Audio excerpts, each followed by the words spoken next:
Hello, everybody, and welcome to Sith Lord's D&D podcast. I am your host, Sith Lord Finn, or Aaron Weiss, and welcome to session 15. This may or may not be the final session since we're, you know, getting ready to fight the big bad evil guy.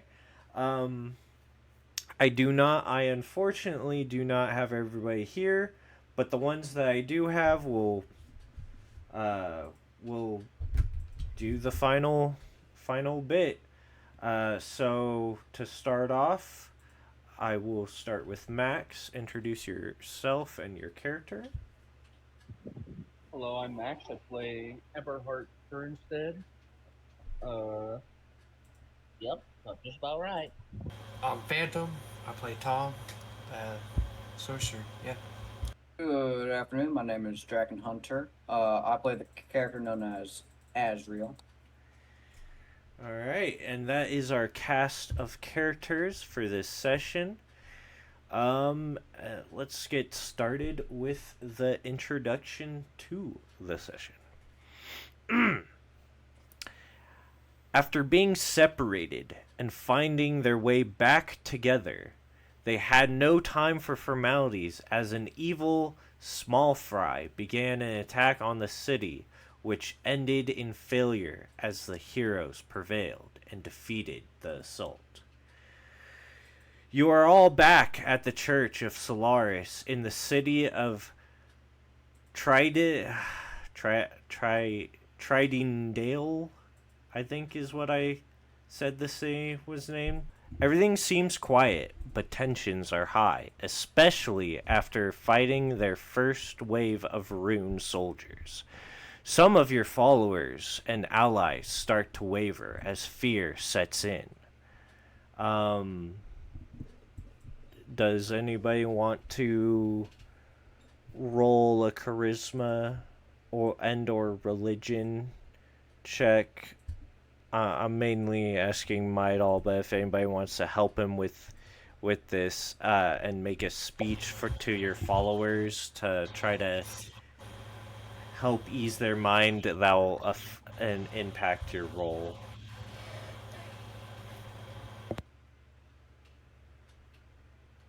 This is the first roll. Well, I'll cast Guidance. Okay.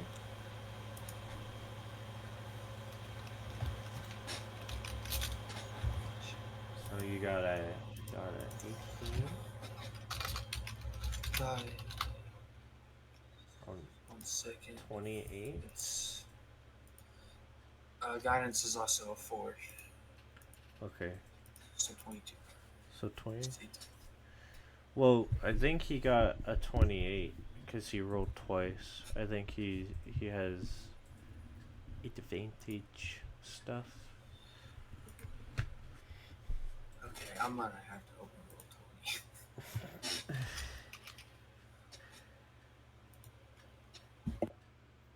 20. Okay. I can't see any of his. I can.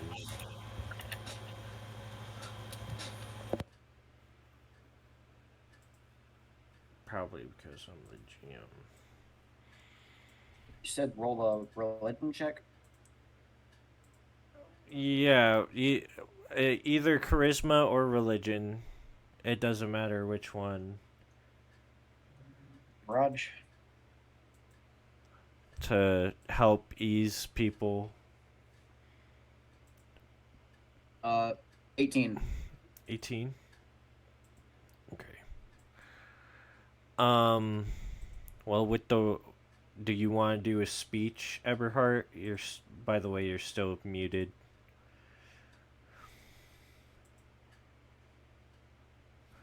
What the hell? What? It's over. What's your For the voice of the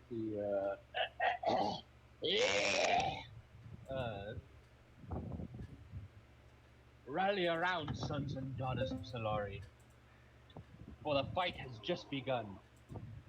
It will be hard, and many will fall. But after this, our freedom is secure. Never again will we have to lay down our lives with such trouble. As the heroes of this world and all worlds, we will be immortalized and our faith will spread. None will have any choice but to follow our glorious Lord, as his superiority will be evident. So I say, this is the true moment of the true. Uh, this is our true trial, sons and daughters. Fail now, not only do we lose our dominance over the world, we lose the world as it is. So now is not the time to cower. Pick up your weapons and get back in there. All right. After that amazing speech, amazingly executed speech, suddenly, yeah, and you kind of see that they are no longer wavering, and they're no longer like, oh, this is hopeless. Um, you suddenly hear a knocking on the church door.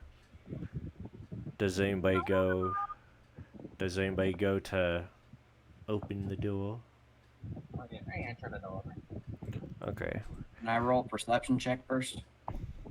A perception check on the door, or as he And opens the any door. any any any occurring noises outside?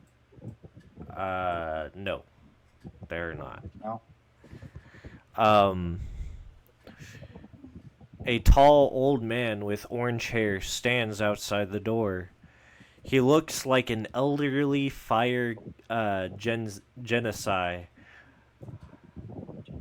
I am the president of Tridendale. We thank you, heroes, for defending our great city. We lost so many people in that assault that we have realized the severity of the situation. They were able to glass an entire continent and to infiltrate the city's borders. We give you our thanks and access to our army and data on the battle.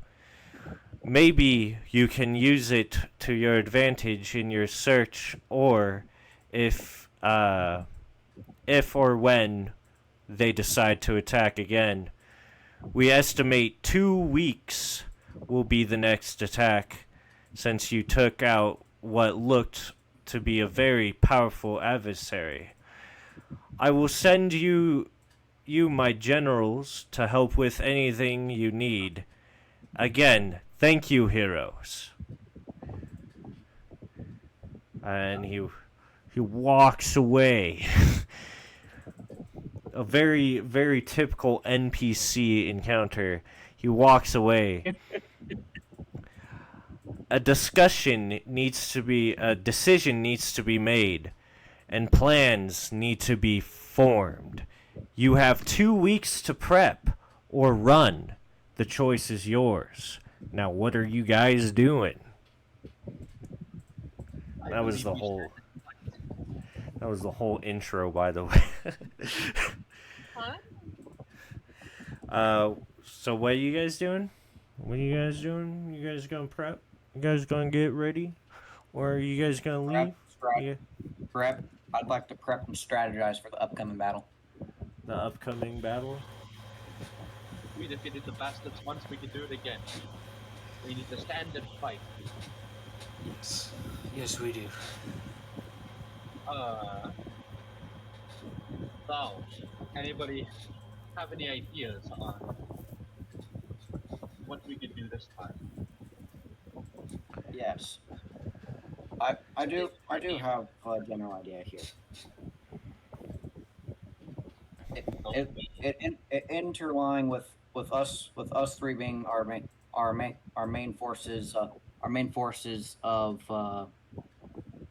general command. What I'm thinking is that one of us takes one division and starts making their way around the expectation battle area. The expected One battle area. one one another person's gonna go. It's gonna take the army from behind, and then the last person's gonna go from the front. We're essentially gonna sandwich the whole battalion as a whole. A sandwich maneuver. Are you glitching Um, online or in real life? huh? So were you glitching in real life or through the microphone? Through them. What are you talking about? It sounded like it was glitching. He was glitching? Yeah. I think he was just trying to think in between what he was saying. Oh, okay. 'Cause I couldn't. I always like those. Yeah, Unless I it played was a a lot. lot, unless it was a lot like glitched out for you. I don't know. Was it Yeah. like robot-y? It's. I see. I couldn't tell. I was trying to Oh. figure that because I wanted to know if my computer was shooting itself or it was just thinking. I didn't know.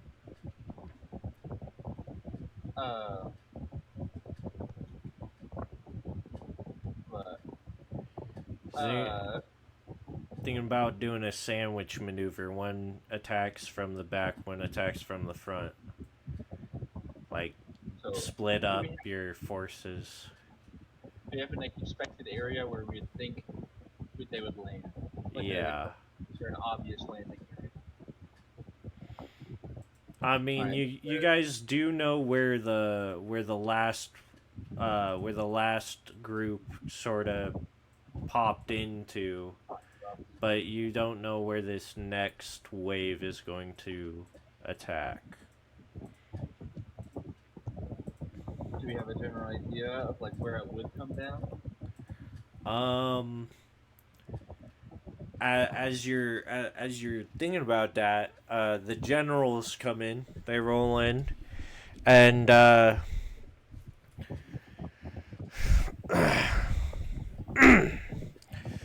alrighty, boys.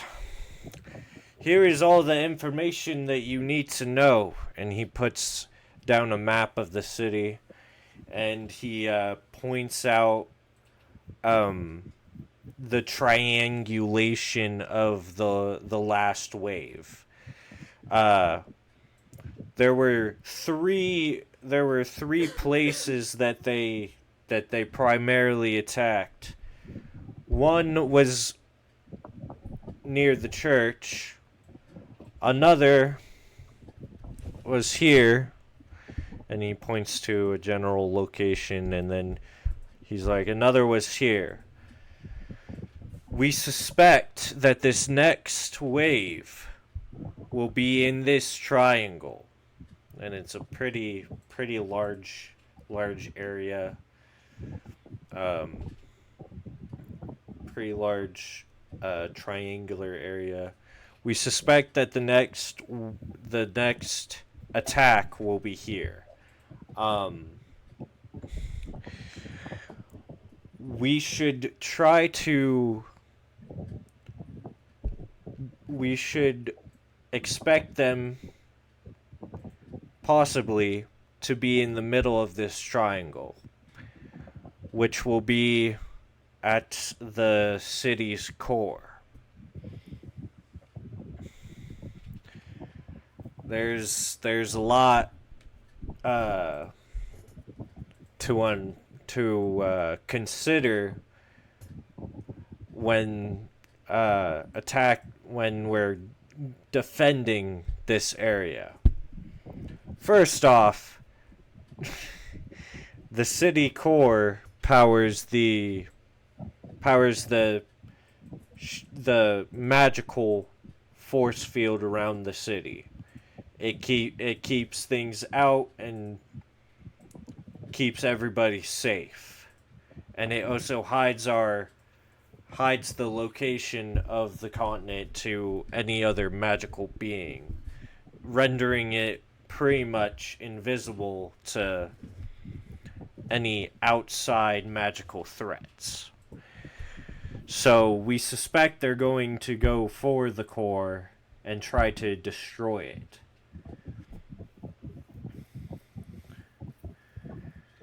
We also have a signature data on where these ones where this wave came from, and he pulls out another piece of paper with that data on it and whatnot. It's like magical script, so only people who have the magical gift can really decipher the meaning of it. So, I think only Phantom is able to read it or And decipher I'm, it. I'm also I'm also a wizard. I might be able to read it. Yeah, you can read it a little bit, but you're not able to actually use it because Phantom's got that gift. He's got the right. He's you got dimensional stuff.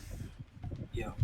Okay, and then you're you got level 1 in wizard, or how many levels do you have in wizard? 4. Four. Okay. I don't think that's enough to get any dimensional stuff. Unless it is. I don't know what your spells are.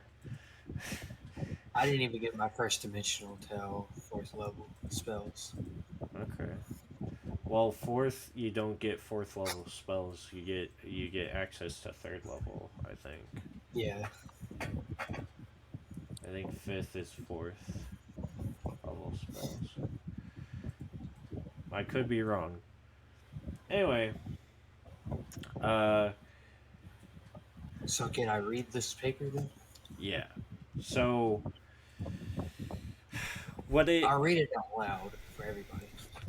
well, it's not really it's not really like it's just like magical, like rhythmic, sort of like source code stuff Okay.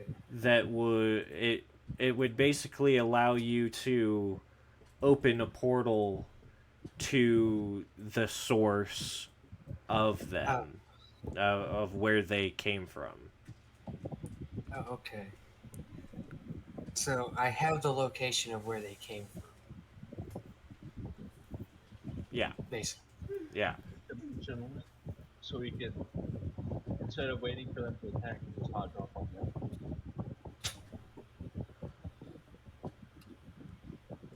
Like what you're saying? Well, you got 2 weeks to. You guys got 2 weeks to prep, and if you wanted to attack them before they attacked you guys, you can do that and just do like a day before they attack. You you guys go to them and surprise attack them. Should we bring the fight to them? Well, if we know they're gonna attack in 2 weeks, I say about halfway through our preparations, we attack them directly. They will be, caught off their feet, preparing. They will Yeah. not be ready to fight. They've I they've say jumped up long enough. What was that? I say they've jumped us long enough. Exactly. Time to bring it to them. let's prepare for an attack. Alright. Let's get ready to jump at these brothers. In fact, from afar, I say we start off with having a line of bowmen. Have them lace their arrows with oil and light them. Ah, Cause fire from above. And I could help too. With my cards, that is. We can create Here. clones of everybody that and then nobody will actually die. Unless you guys feel like that's cheating, and then I understand. I could just make clones of the wussies who don't want to die. And they can be cannon fodder. Well, here's this one idea.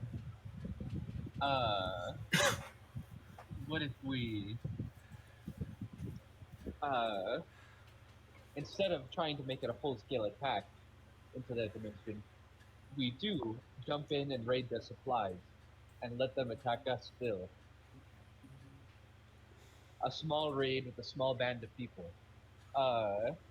Damage whatever we can, any weapon systems, any ammunition that we can get our hands on. Render inoperable, so that when their attack commences, it'll be much easier to repel.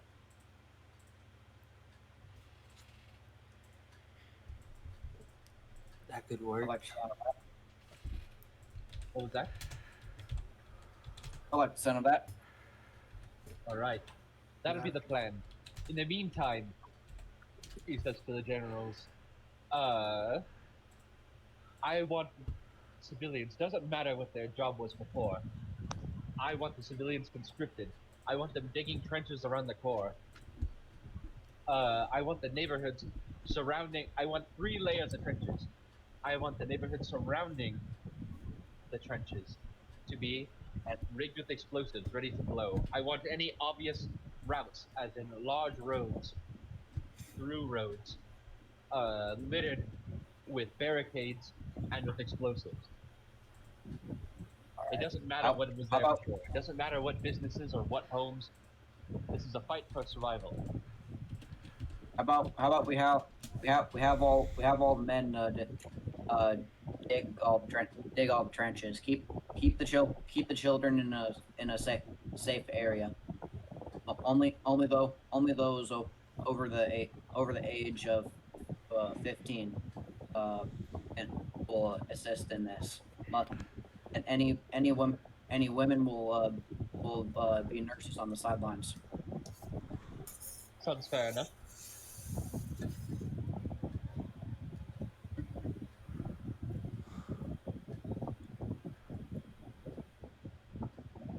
Alright, Aaron, you got the message, buddy? Yeah, I got the message.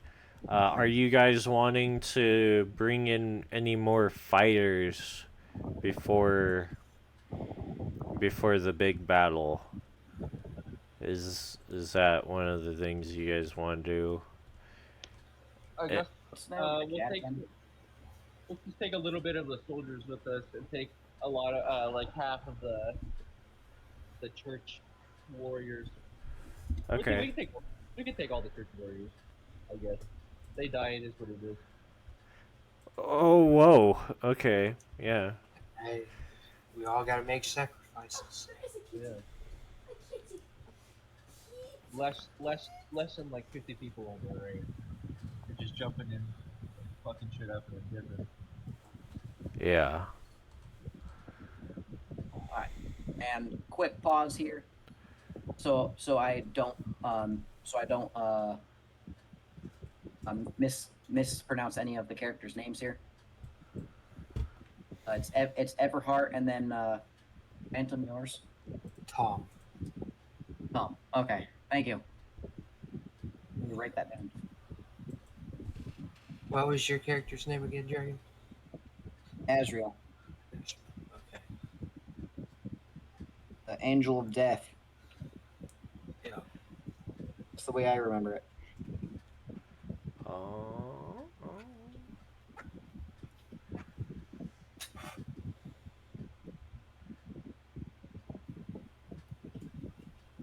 Alright. Eberhart. Indeed. I would like you to take command of the central over here. Tom, you're going to be the one taking care the flanks. Make sure anyone who can cast magic or anyone who can fight, they're going to be the ones flanking the enemies from the side. I'll take a group from the front. Leave them no chance to even breathe. Sounds well. I can do that.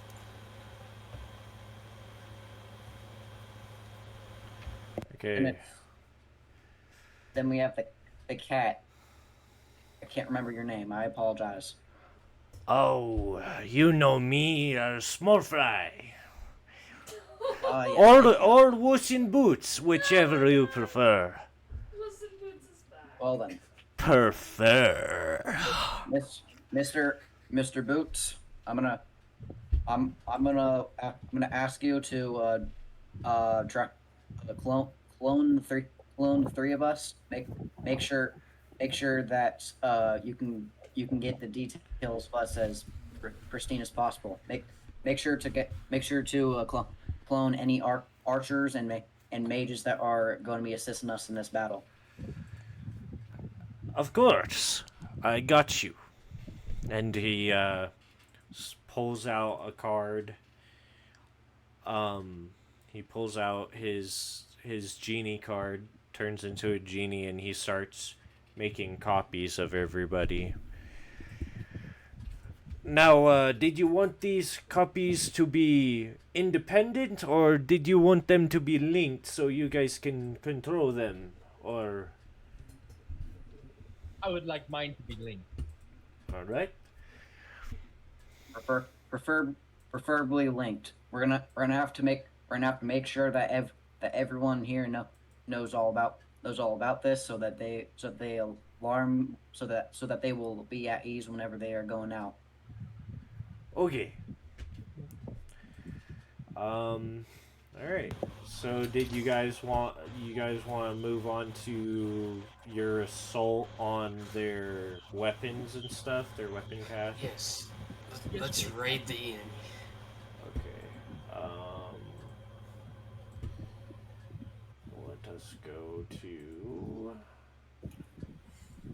where is it?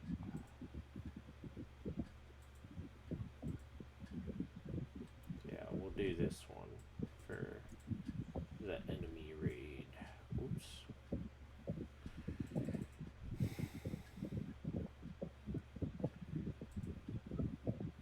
Alright, I'm gonna add some tokens, and we're gonna. You guys are gonna be stealthy, right? Or try to be. Yeah, at the start. Okay. Yeah. Stealth, who is she? Stealth, who is she?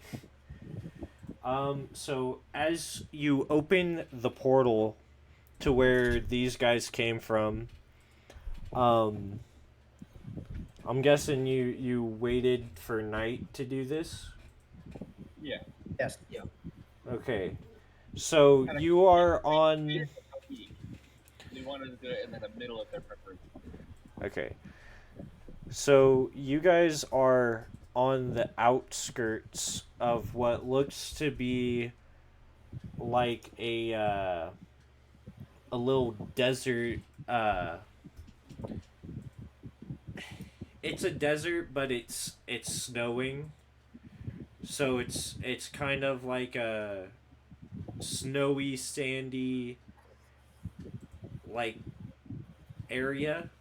And in the distance, you guys see lights and stuff of of a goblin slash orc camp. You can hear them like prepping and stuff, and you can see the banners of rune strewn across. You can also you can definitely tell that these are in fact enemies because of the red glowing runes on them. And there is a gate uh, with some pit traps and whatnot, and other things. You guys are on the outskirts of this, so you guys are kind of far. You're further away than right here. You're like outside of the map area. Yeah. Um, can somebody roll me, or can you guys roll me a perception check, and I'll to see. Not 20. Nat 20. Okay, so you can see It them. loves me. 15. 15. Okay, so you can see some of them. 24. All right, and you can see what Phantom see. You can see all of it. So you guys can definitely spot their supply, their supply area, and you spot a couple more points of interest to destroy, um, such as such as something that doesn't look like a tent. It looks more like a building. And then you guys can see that the supplies that they're bringing in and where they're putting them is also a building instead of these like primitive tents. So you spot those two buildings. Dragon, you only spot a couple of like what you've noticed and know to be intel tents. That those are big targets, and you guys also spied them as well. It's just that's the only thing that Dragon uh or Azrael spotted. So Very well. what's your guys's plan of attack? You guys also can see a portal contraption. It's kind of like it's like a Stargate type deal, but you can see that it activates a portal and then it deactivates. Kind of like the first portal that you guys used to travel the multiverse and then it blew up. It's kind We of should it's try to destroy that. yeah. I think we should not destroy that. 'Cause we want them to come through. We just want to weaken them. True. I think we should go through and see exactly where it opens, and then just lay that, just absolutely fill that place full. Yes. And That's you We could guys use can that to get out. see orcs going in and out of this portal thing as it like activates and then deactivates. but doesn't lead where they're going. So that portal we could probably blow up. So that Because that would Alright. disrupt their attack even farther. Because then they have to either make a new one or get somebody else. Right. so I'll take a couple guys, and I'll take out the supplies because I have ball of fire. Because I have ball of fire, I'll be able to light most of the supplies on fire as one at once. Someone the other two should hit other things. I could take care of the portals. All right. And you, what should do? Tiny. Azrael, what are you gonna do? You gonna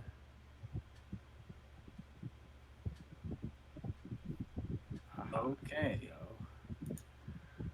Goblin? Goblin?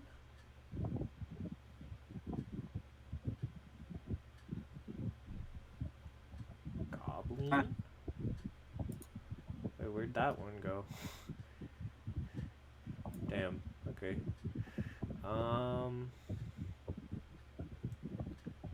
just bring this guy here. Copy.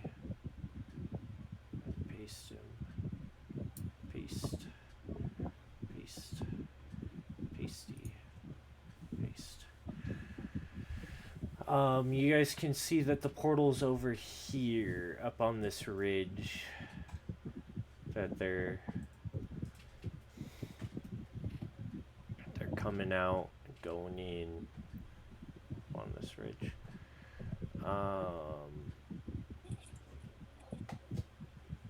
Alright, so where are you guys just being stealthy right now?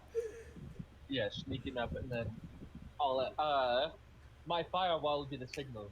It should be it's what, like 30 feet tall? So you'll see the firewall go off. That's your signal to launch your attacks. All simultaneous, all exit at once. Get in, get out. Get in, get it done, and get out. No more than 3 minutes.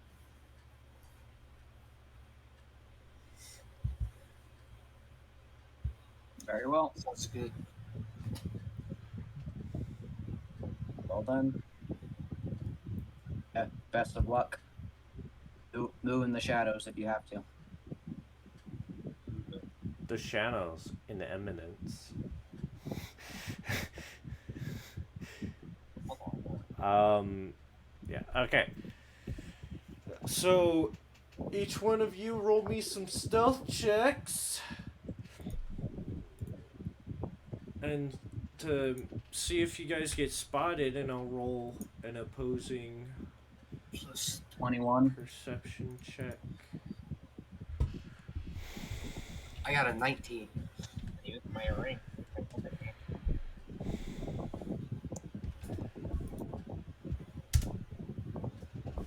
Okay, anybody who gets below a 12, you've been spotted.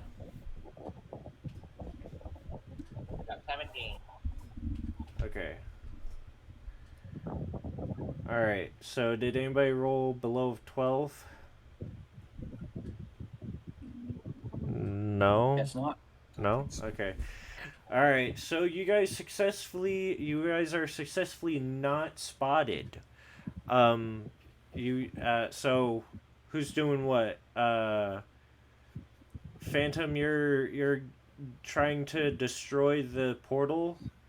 Yep. And then Azriel, where are you going? Towards the info. Okay. Yeah. And what about you? You were The supplies. So where the the supplies supplies. Okay. The supplies are sort of back out of the map. They're back here. So you're probably gonna be like over here. if you're pinging into the background, the canvas, we can't see. I know. You're gonna be right here. The thing is this way, but it's outside of the map, so I can't even see it. Yeah. I need to change my color then. No, it's not that. It's like this map. Black. It's black now. So That's more of a brown and gray. how about blue or red? Well, red doesn't stand out. I'll do a blue.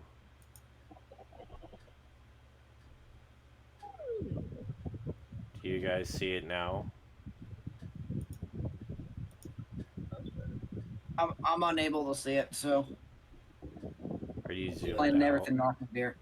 I forgot on the what point can you do hex code? Huh? Color? Can you do hex code for the color? Hex code? Yeah. How do I do that? Well, it's probably not active.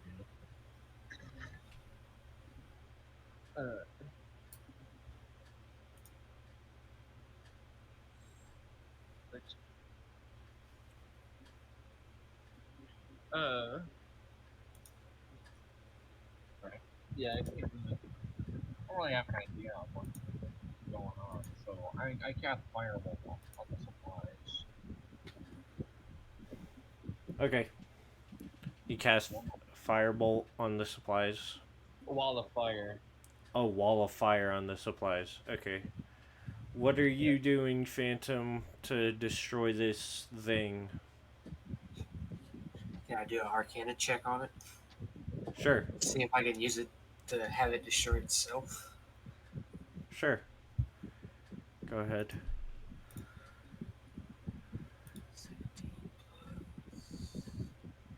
5, that's 23. 23. Yep. Um, you can. It it seems like that this is going to another. It seems like, yeah, you could most definitely have it destroy itself. Uh, you do notice that it is very well crafted though. So the Arcana script that you use to try to make it destroy itself needs to be very precise. So you'll need to do another Arcana check, a difficult one. Okay. Can I try for that? Sure.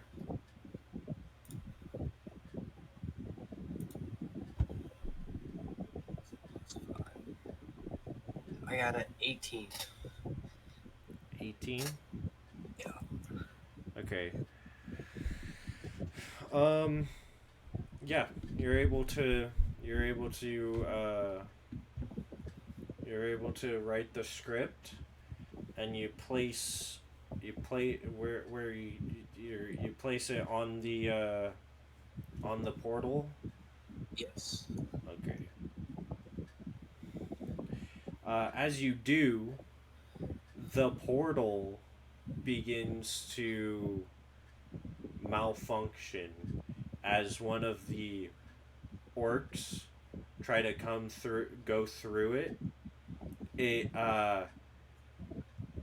it turns on as they're walking into the arch, and then it sucks them up and sort of like black hole explodes the frame and spews out chunks of orc.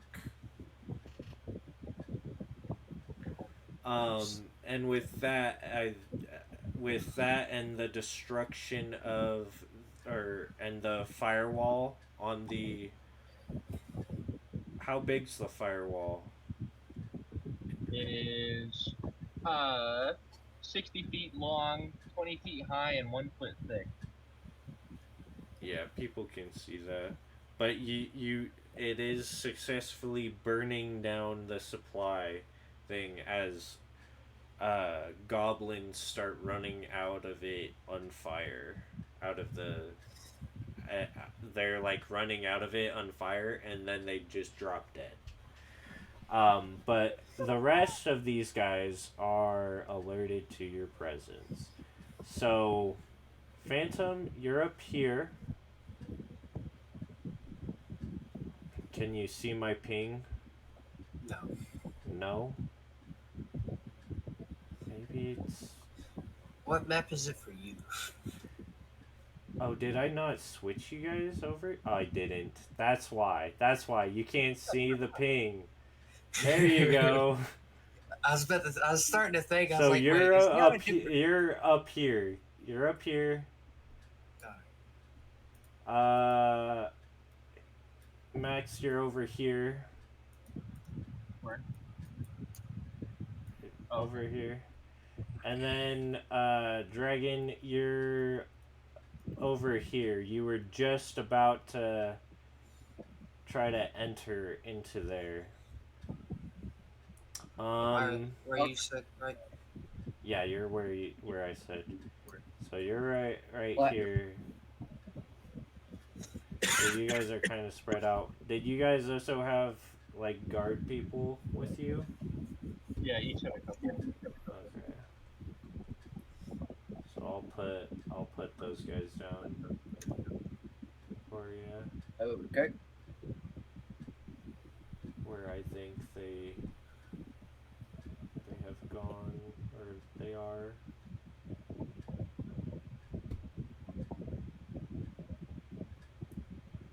Go.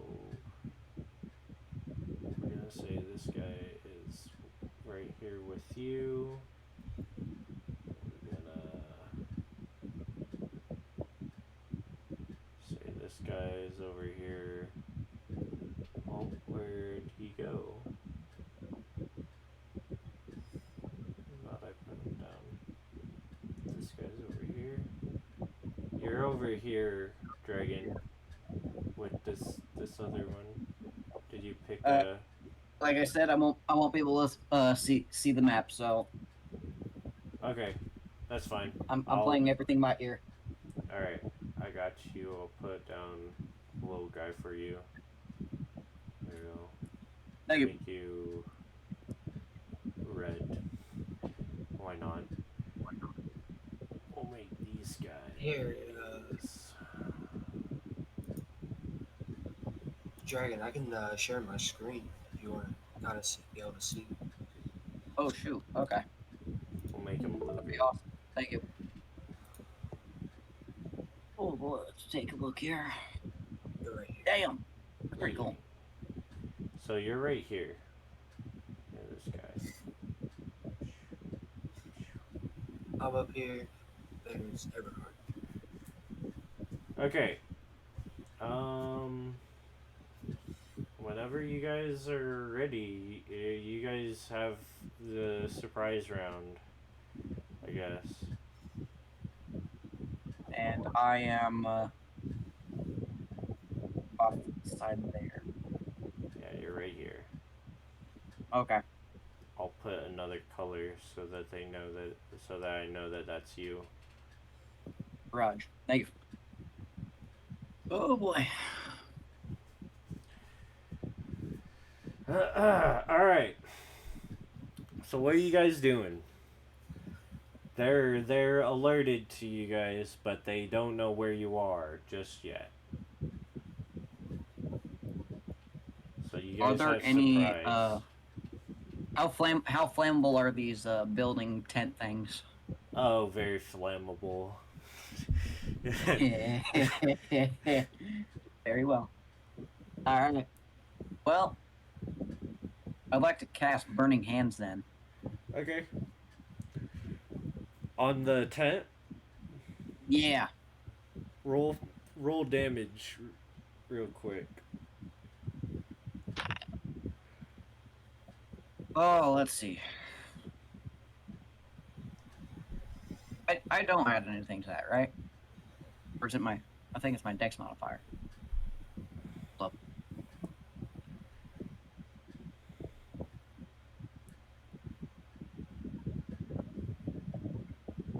Okay. Well. Uh. Yeah. 19. Wait, what? 19 for damage? Oh no, sorry.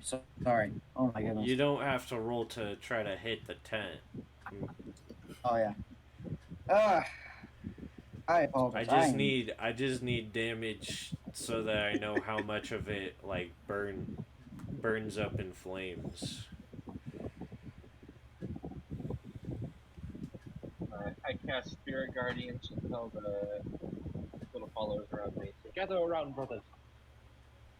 Our Lord shall protect you. This guy will come into there. I want to tell them to prepare an action Oh, strike. Or whatever you gonna do? 14. 15? Okay. 14. Wait, what? 14? 1-4. 1-4? Okay. So about like a quarter of this tent is now burning away.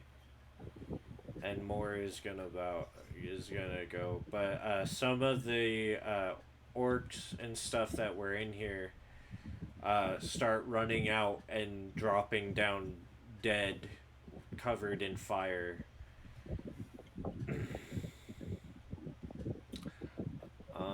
Phantom, what are you doing? Actually, I'm gonna just move down to next to Dragon. Or Ezreal. Okay. And no, how far are they? 65. What's the range on Fireball again? A firewall? No, Fireball. Oh, I don't know. I think it should say. Let me look. Spells. Is 150 feet. So yeah, I'm gonna cast Fireball on this group of enemies down here. Okay.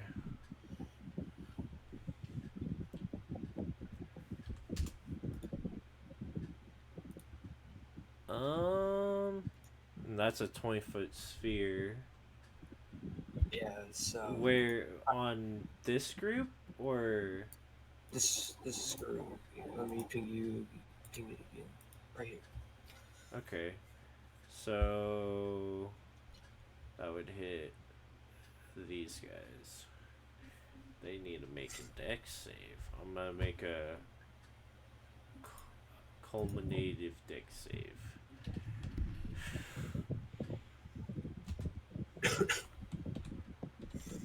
I'm gonna go ahead and start rolling damage. Does an 11? It does an 11 save or no? No, Okay. I got a 17. Yeah, I think they're all dead. 8d6. I think they're dead. 8d6. Yeah. Goblins aren't that strong. Especially yeah. So they're dead. You shoot your fireball, and as it smacks into the ground at these goblins' feet, they all go all their bodies go flying, and they're on fire and not moving anymore, and they're gone. There's also this tent is now on fire, and goblins and stuff are running out of it on fire. Wanna go? Is that everybody's turn? Yep. All right. So my guy's prepared actions to strike anybody who wants to my speed. The guys around me. This guy's gonna try to come into your thing. So this guy will smack a whack now. And he takes 4d8 necrotic damage. Okay. Nice. He takes 28 necrotic damage. 28 Or not necrotic. What is it? It's not necrotic. It's radiant. Yeah. As soon as he enters this, he dies. He's gone. Yeah, the fucking angel, the angel flying around me just slices his head off. And his head goes rolling on the ground. This way. Towards the burning tent. This guy's gonna attempt the same thing, except he's gonna not go in there and attack this guy who's on the outskirts. Can he do that? Since he's not inside the... Since he's not inside... But technically it's 15 feet, so I guess that works. It's halfway through that box. But, the 15 or... feet, 3 boxes, right? Huh? It would be 3 boxes to make my character 50 foot work. it would actually go to heat. Okay. So then he dies. No, get- okay. All right. Yeah.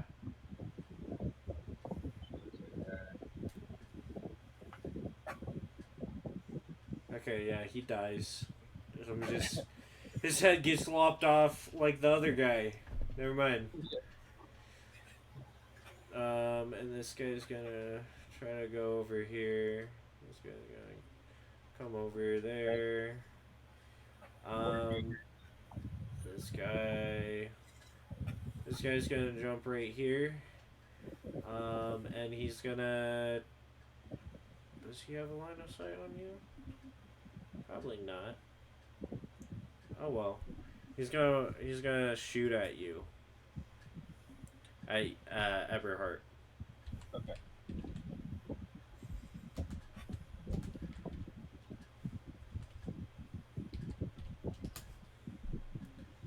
10 does not hit. But these guys are archer people, so this guy's gonna come down right there, along with these guys. We're gonna kind of spread out a little bit. Alright, that's their turn. It's your guys' turn. Oh, I almost forgot this guy. He'll move over here.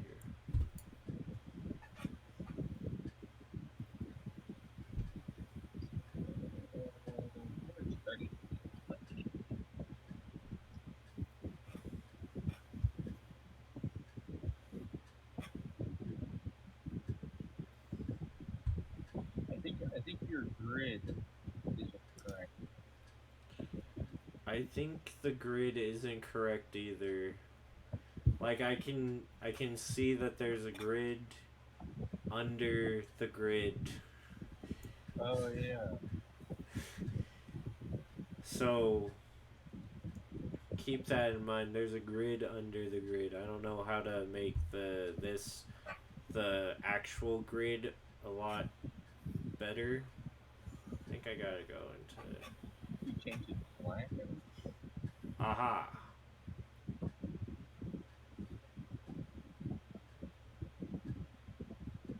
Wait, no. Change it back. Oh, back. Um. Here we go. Cell color. There we go. Boom. It's black now. Does that help? A bit. It's a little confusing, but yeah, you can actually tell the difference between the two. I mean, one is a little bit more blurry than the other.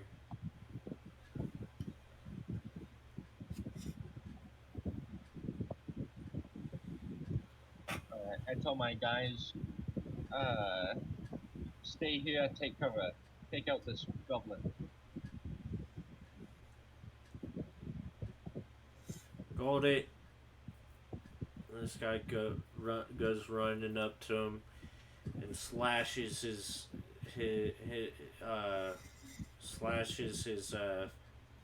chest, and he drops down dead.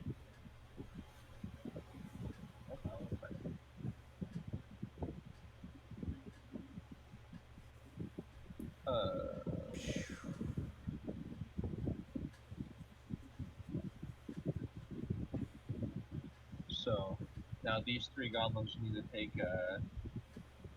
wisdom save. These three are smaller.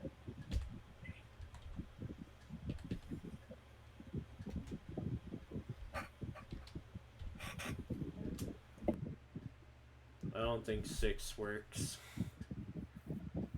No. Good round. So they all fail. Yeah. So double meters. They each take 19 radiant damage. They are dead. They burst into holy flame That's all right. and turn to ash. Ah! God. Alright. Dragon, what are you doing?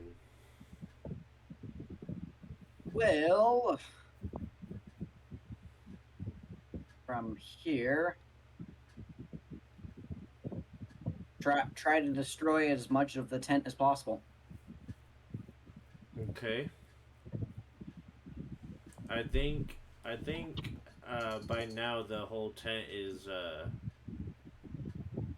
burning or burnt down.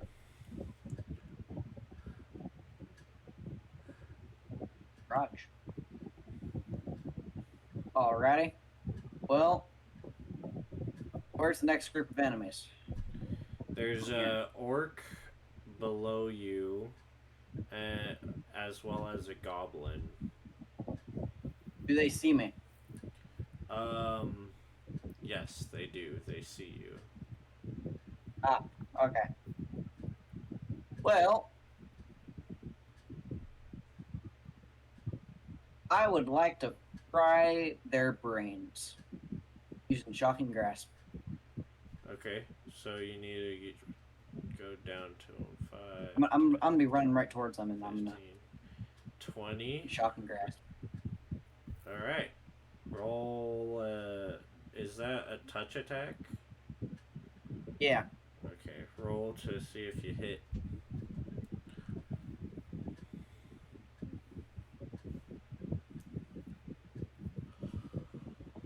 That's 22 hit. Yes. Alrighty. And as per damage,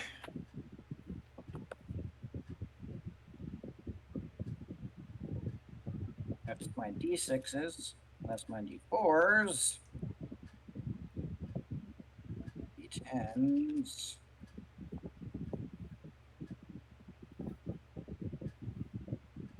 Why is I can never find the dice I need? There we go.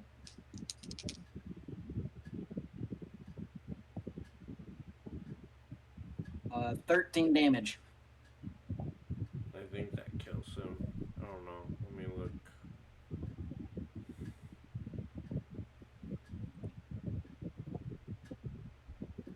Because this one's an orc.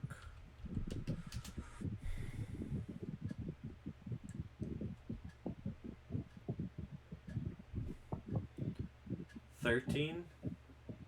13. He is Aim, not aim, dead. aimed right in the face, and right in the eyes, between the eyes, through the brain. He's not dead. Not dead. Yeah. Okay, well, I think I still have one more attack then. Yeah.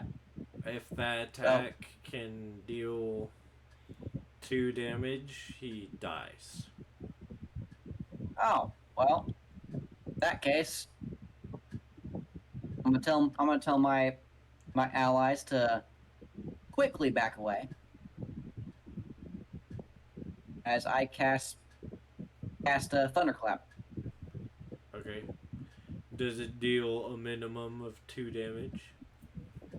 Yeah. Alright, It's any creature within 100-foot radius.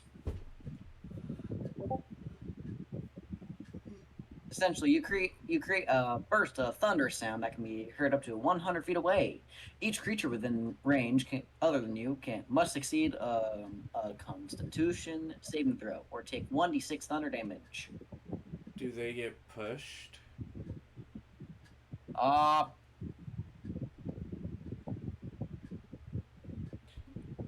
You know what? I'm gonna I don't say know. that you push this guy with your thunderclap. You push this guy into this goblin here. He goes.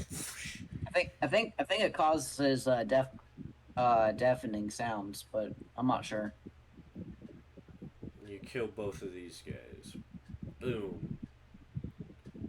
All right, Phantom. Did you want to do anything? Yeah, I'll hit this goblin right here with magic missile. All right, he dies. as several, or are you gonna target another person? Yeah, I'll get this other goblin back here if he's in range. I think he's in Yeah, he range. is. It's 120 feet from me, so uh, yeah, he's in range. I can get close. All right. They both are impaled with uh, glowing energies of force as they fall down to the ground, dead. And combat is over. You guys have cleared out their encampment. Let's go!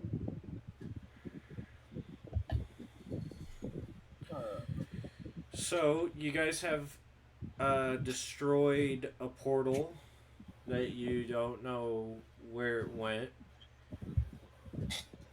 Probably most likely bringing in and bringing out supplies. You've destroyed their supply areas. And did you destroy the other building? Or We got their no? knowledge thing. Huh? There were two like building things. Oh, I don't think we got the other.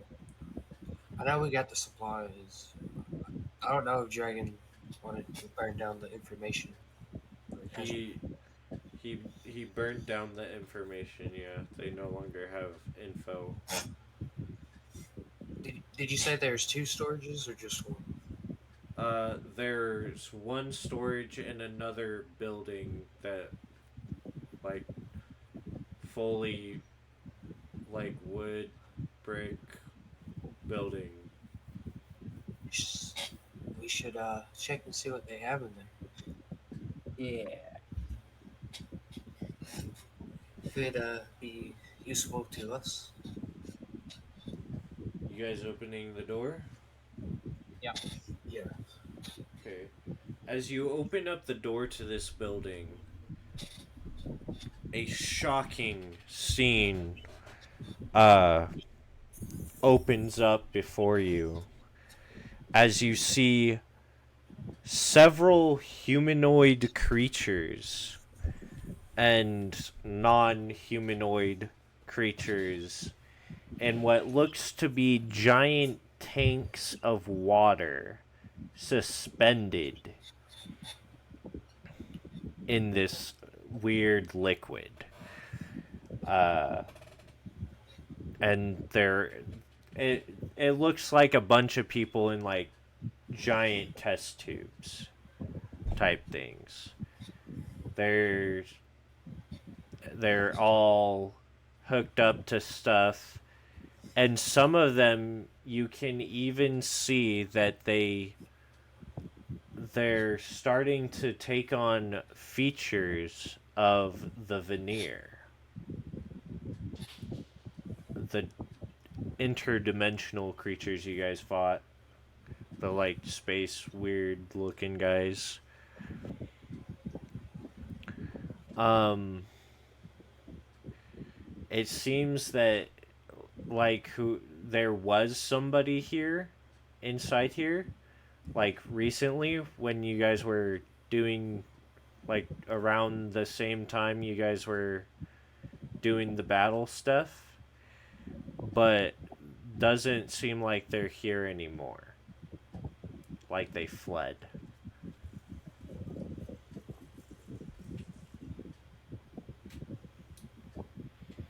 So they were experimenting on Yes. living beings. Some of them also are like completely covered in these ancient runes. Like head to toe, Is there any no skin left uncovered. is there any I like would like to know. information? There are a couple of what look to be like research notes, and they're just like talking about the. It's just talking about the science behind creating these creatures and whatnot, uh, as well as some potential weakness revealing stuff. Alright, I'll take all. Let me pull up I'll the take menu the info. here.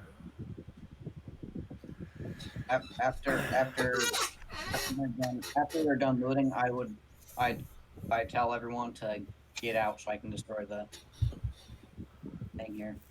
Okay. Put all these people at peace.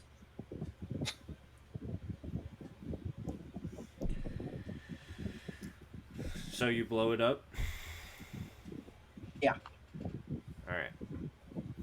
You guys After everyone's heading? out. You guys heading back?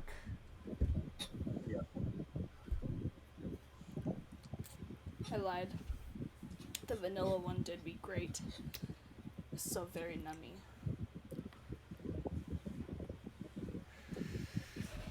All right. So you guys are heading back to the town.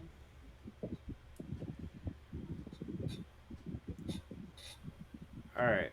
Is there anything else you guys want to do before the big battle? Nope, I think that's it. You think that's Well, it? we hit them in their supply lines. That's a So, All right. dang so good after start. a rallying speech, I feel like Dragon has to stick around.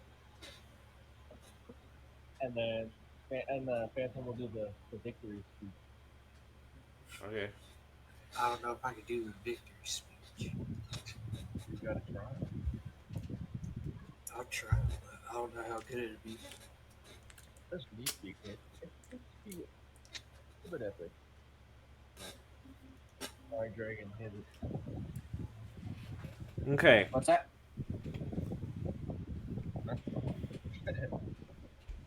Well, now that we are on this page, go ahead and put your guys up here. What? Wait, hold up. Dragon's gonna give an epic speech. Oh. Come on, man. Give your epic speech, dude. Rally the men, dude. Ew, Phantom? Now No, you, you. Oh, me? Oh, I shit. got, Okay. I gotta do the victory speech. Okay. All right. Well then, all right, yeah, all right. I think all right. So then be a what's the name of this town and everything? Tridendale. Tridendale. Okay. People of Tridendale, can I have your attention, please? Whoa. A hero. What's he want? I don't know, but he looks kind of ugly. That's Man. Nah, dude, I think he looks kind of handsome, dog. On God, dude.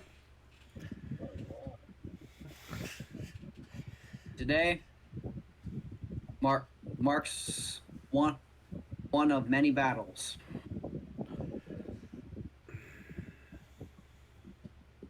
One of many successes.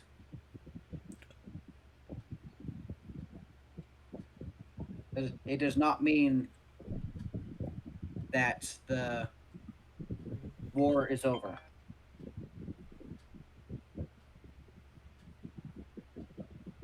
We were all successful on taking care of and removing the enemy supply line to give us more of a fighting chance than what we did yesterday.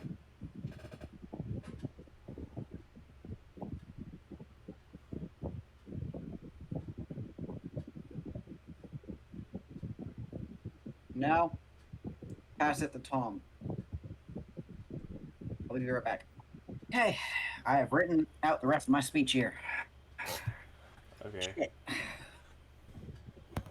Alright, Dragon, finish your speech, buddy. All right. Alright, carrying on. Alright. Today marks another day that we live. Another day of writing our own fate. With this war, lives are at stake. Some will perish while others will have to live on. The enemy is great. But we have something that separates us. Our perseverance to stand and our morals. Today we stand. Tomorrow we fight to live. To stand another day. We will have our revolution. Let's And there you go. go. Yeah! Let's go! No, they all start cheering. They're like, we can do this! We can fight them!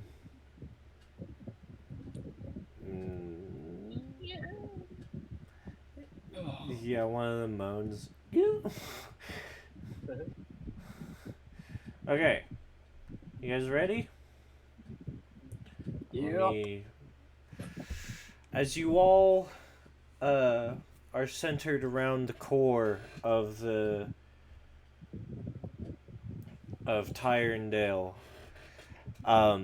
you hear the ominous swooshing of portals opening, and you see in front of you these guys right here in the front. You can see the big bad, the leader of Rune, Ryuchi. And you see across from him a woman that that Phantom you've seen the silhouette of as one of the major big 3 lead head guys.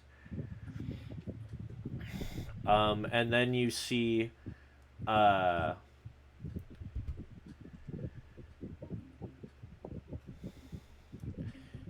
behind them, you see a man wearing a deer skull and a very nice black suit with a red tie.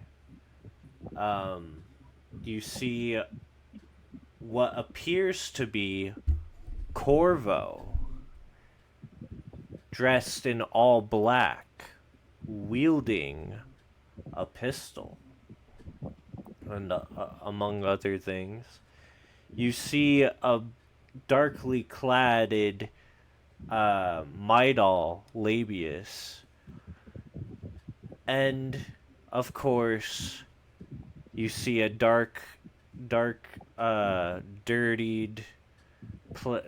plated, armored, evil Eberhard as well. That's what these guys are.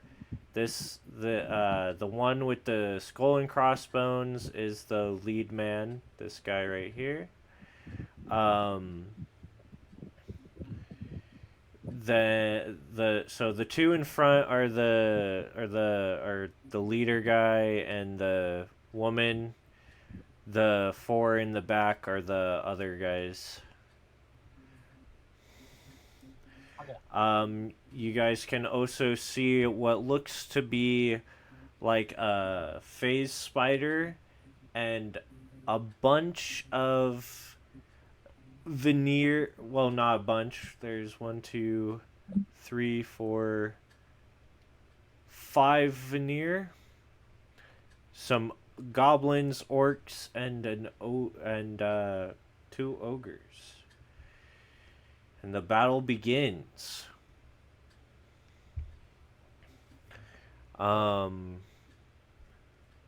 Do you guys want to go, or I'll roll everybody roll real quick, and I'll roll too. No pluses, no minuses. I'll just put it in here.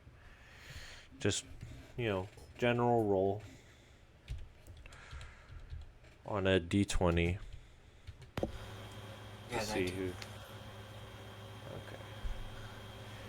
All right, 17. you guys go first.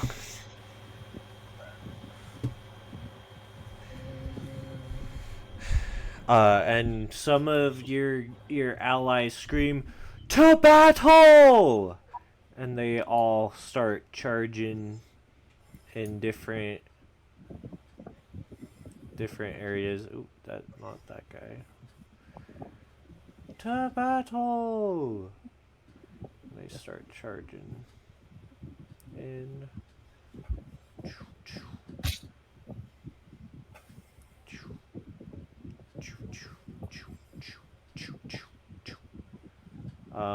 Most of your melee guys are the ones who are sort of charging. And then most of your arrow guys are gonna stay by here defending it. Stay by the core and defend it. The other guys are charging in.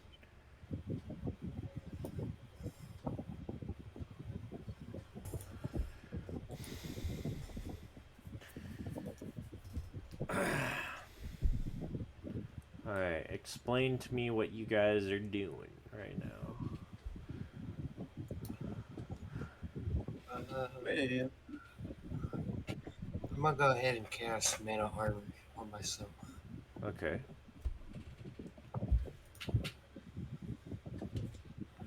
I make a big wall of fire.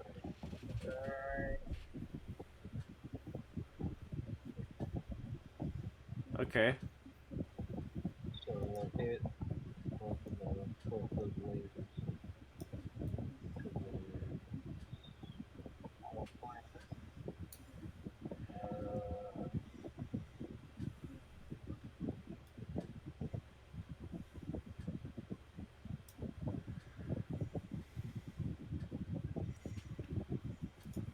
Alright, make them all do a deck save.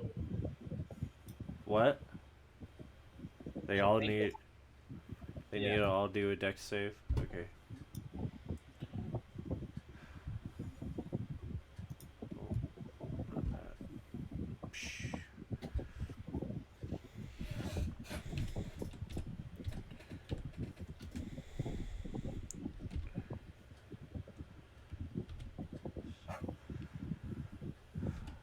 This is for the leader guy. Got 18. Does that... No, my spell save DC is 20. Okay.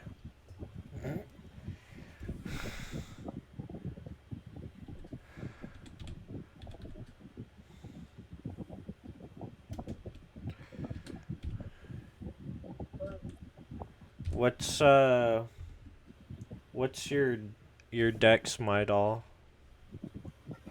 Everhart is 0. Oh. Okay. Does Eberhard need to do... It's nowhere. So did. Is it at all of these guys in front? Yeah. Okay. They did both buttons. Or like. So that one was for Evil U. I don't think he won.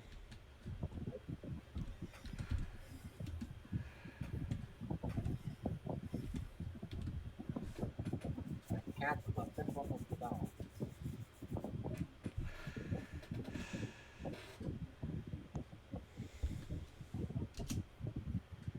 Alright. The woman is fine.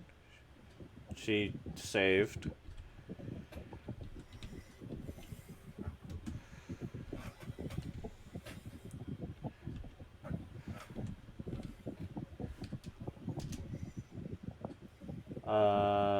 Does a 20 beat or meet? So is it less than or equal to? It's equal to 20.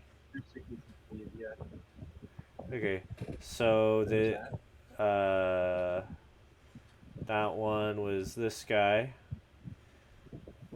And then finally, well, not finally. We're going to do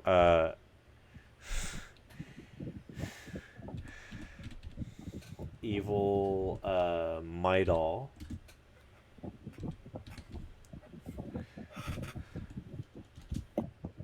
Oops. Whoopsies. Roll.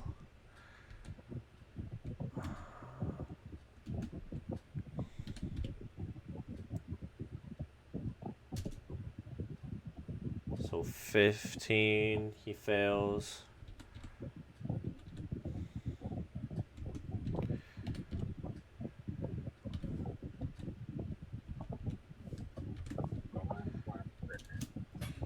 And Corvo fails. So, yeah, alright.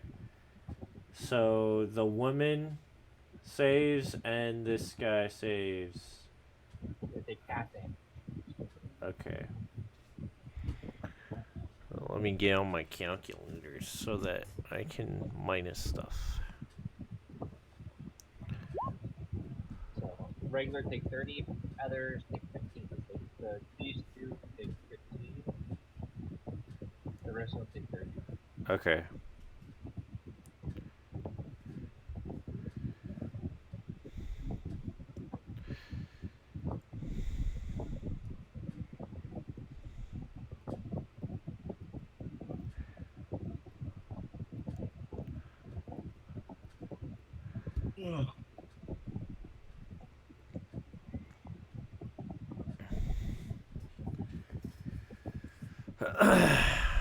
Sorry. Yeah.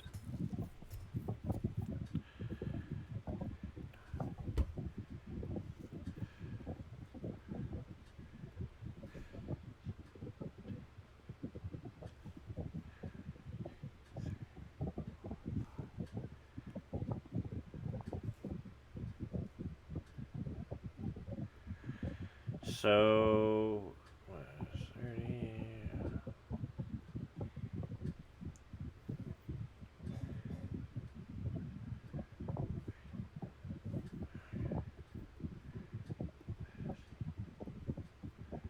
Okay.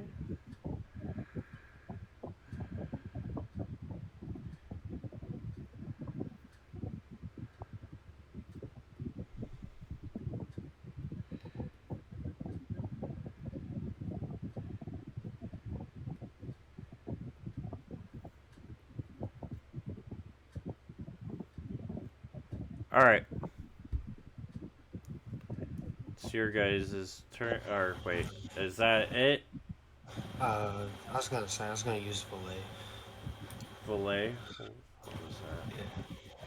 I'm gonna combine Fireball with Magic Missile. All right. So that will give it the range of magic missile, the damage of fireball, and the you don't have to roll to hit Yeah. anybody. And that was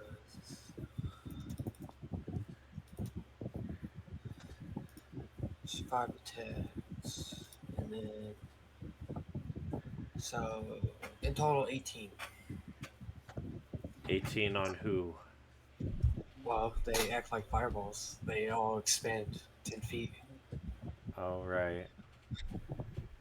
So where are you doing? Uh, this group of 5 back here. Okay. So these guys will die.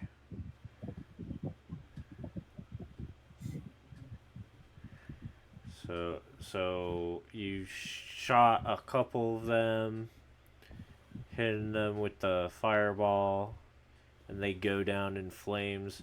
The veneer sort of shrugs it off,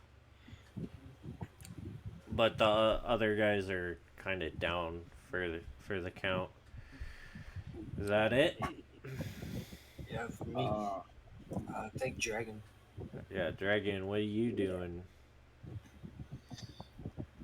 well, I want to be able to use two attacks, perform a little science experiment. Okay. So I'd like to use both frostbite and also burning hands. You'd like to use frostbite and burning hands. Yeah. Essentially, I freeze the I, I end up freeze over the enemy and then hyperheat hyperheat up the that frozen mark, which causes the affected areas to explode. Okay, I'll allow it. But you're not close to any enemies within walking distance. What's your speed? 30 feet. Yeah, you can get to up where these guys are though. Or which Yeah, guys are? there's where your allies are. Okay. So I'll bring you over towards the closest people. Yeah. And you can do that. Yep.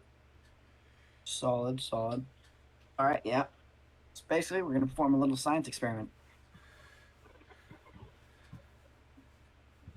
Okay.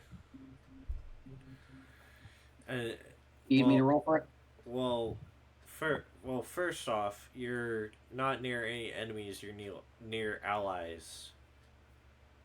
Oh. That's how far you can get up. On their turn, the enemies will probably move towards you guys, and then you can Oh. perform your experiment. But right now, nobody's within melee range of your Okay. attacks. Well, in that case, I'll just cast acid arrow. Okay. On this group up here, on one of these guys up here. Yeah. Okay.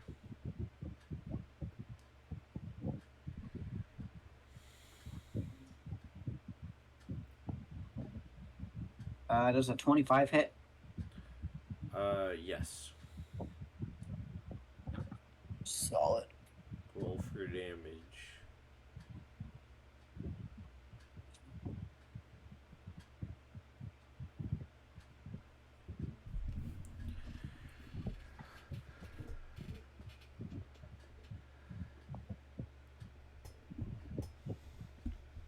All right.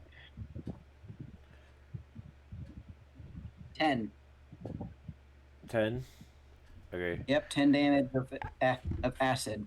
As you reel back this acid arrow magically and fling it at this goblin, it hits him in the chest, and he's like, "Oh, this ain't so bad." And then he starts melting, and he goes, "Ah, ah, ah, ah," and melts into a puddle of flesh and guts as he dies. Is that a good intimidation tactic?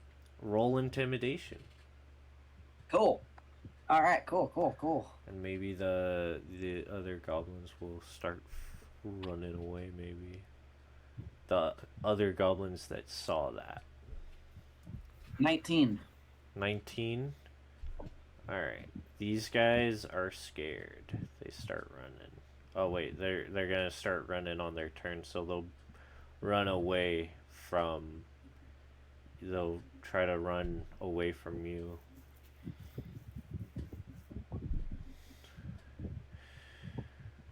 But the veneer is not scared. Oh, okay. Was that everybody's turns? Yep. All right. So it's the enemy's turn. So on this guy's turn, he's going to. What can I do?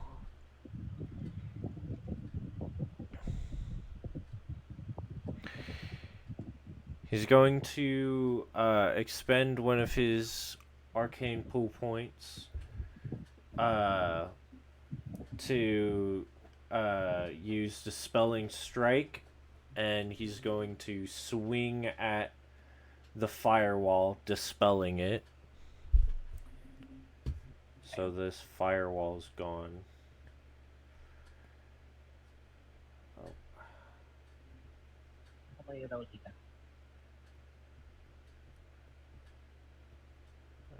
And automatically succeeds. She doesn't have to go against my spell DC or whatever. Is that how dispel magic works?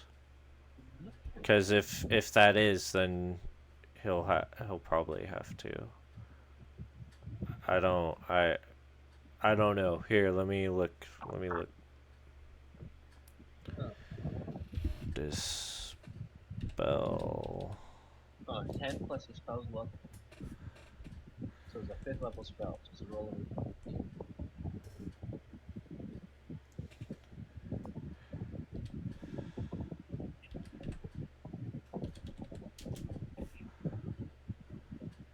Oh no, at what level you cast it? Wait,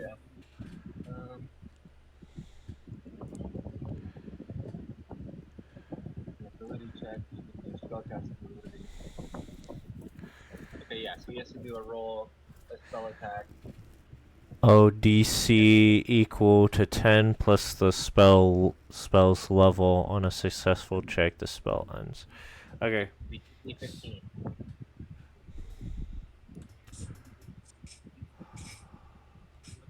So I have to roll 15. Yeah. And this is a spell save, I'm Spell guessing. attack.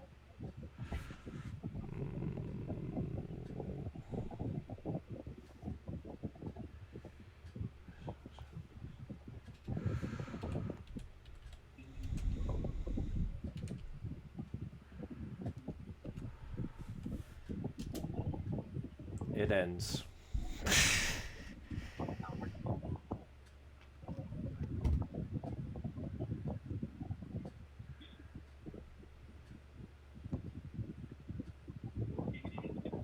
Okay. And then he's going to... Oh. He's going to use his bonus action to red lightning. As a bonus action, he injects himself with red liquid from his gauntlet, giving him insane speed.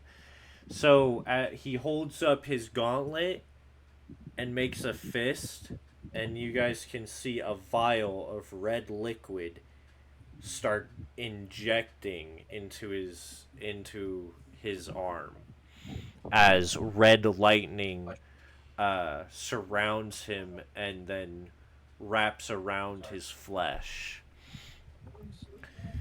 So let's see.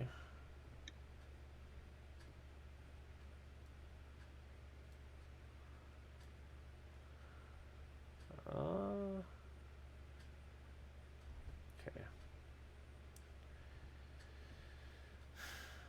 I think that's all. Oh, that's the only way he's going to.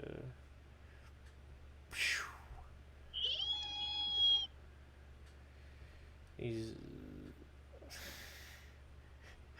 actually no. He's not. He's gonna go here because I don't want to provoke attack of opportunity, even though it's at disadvantage while he's in this state.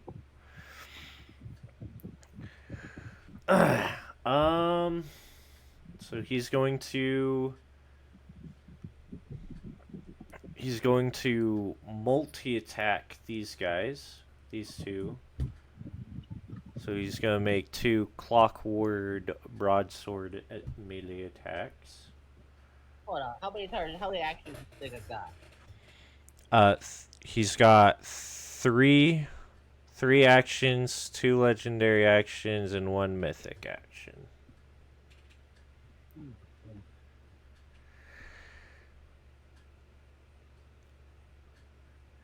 And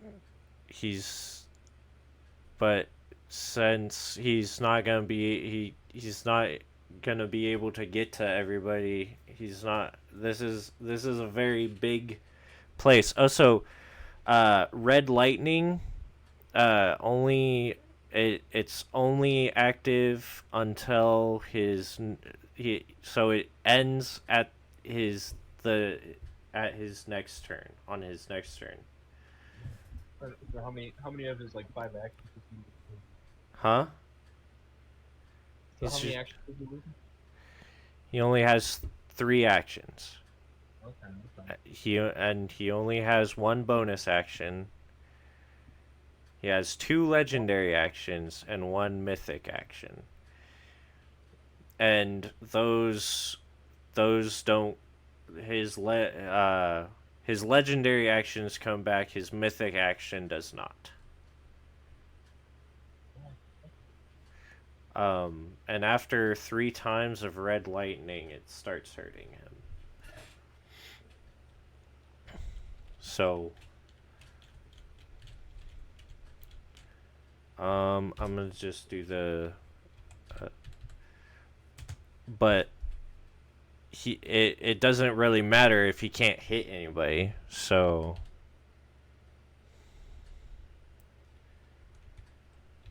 20.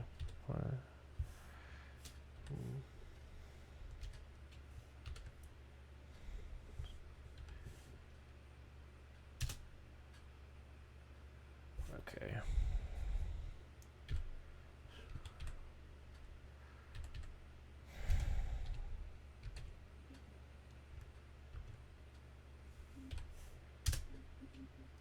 Okay. He hits one of them. I'm dealing 19, so okay. And then how much? So that's 1. And he can only do multi-attack once. So I'm gonna do a gauntlet attack on 1. So slash. Oh.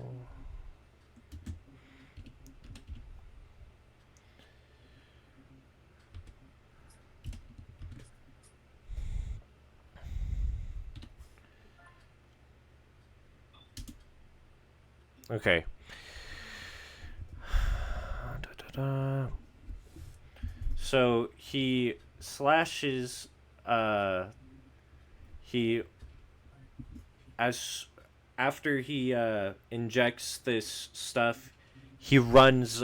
He speeds, zooms up in front of these 2 guards who are charging, slashes one in the chest, and then uh uh gets one with his syringe gauntlet on his other hand, and he uh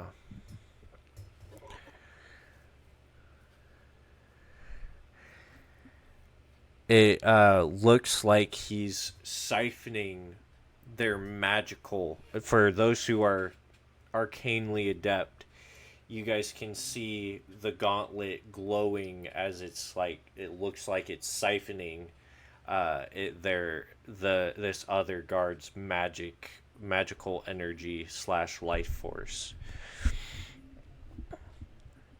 And that is that. That's his turn. Solaris Man's going to 5, 10, 15, 20, 25, 30. And then he's going to cast Hold Person on you. On you, Eberhard.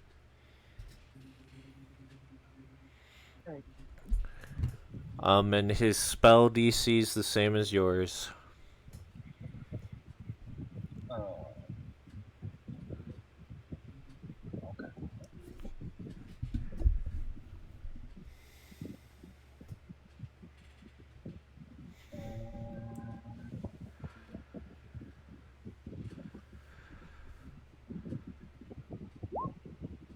Well, it was my turn.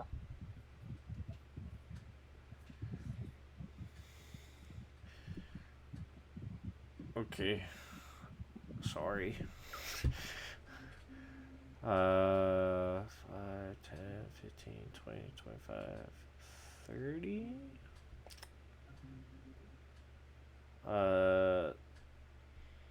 This the guy in the suit, he wild shapes into a bird. How much does or what creatures have a good speed?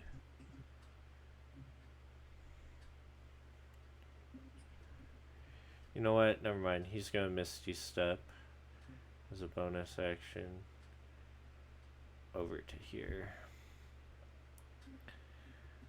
And that's all he can really do.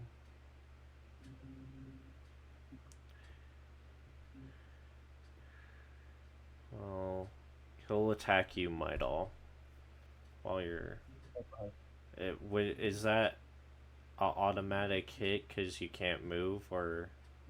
I think it's an advantage. Oh, it's at advantage. Okay. I wasn't sure though what that ruling was. So thank you for that.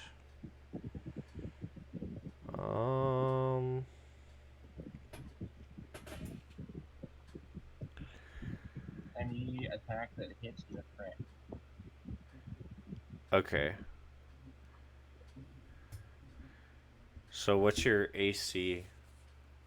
Well, Oh, so the okay. Um, hmm.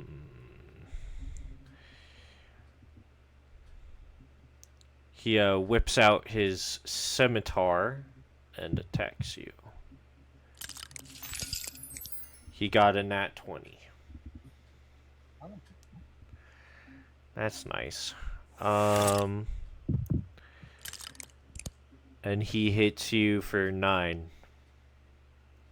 Nine.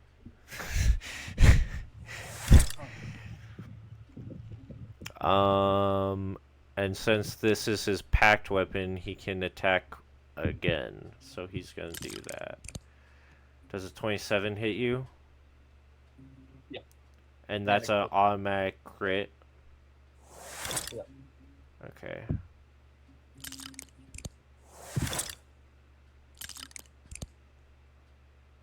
Okay, so that one hits for 16.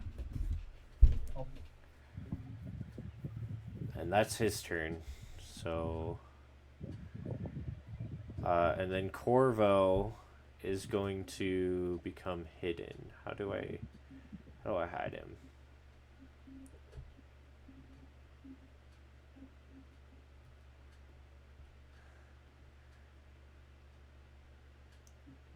He's gonna go right here and hide.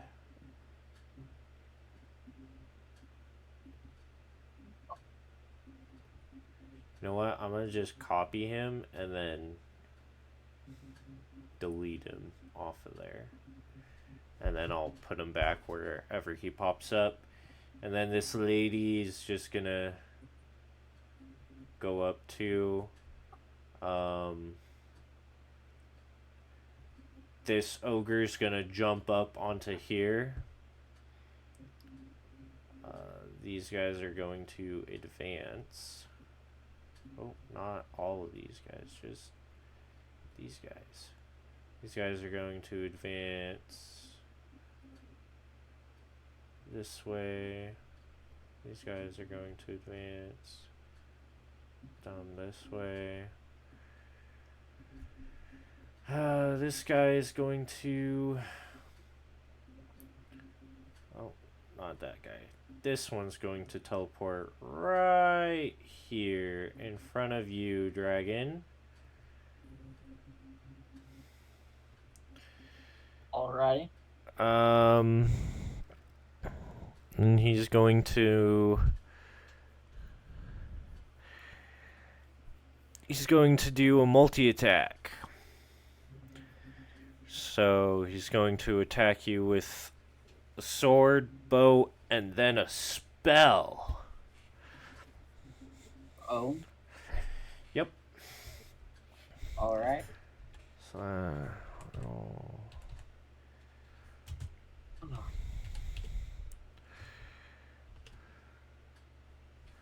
Good looky here. Does a 14 hit you? Miss. Okay.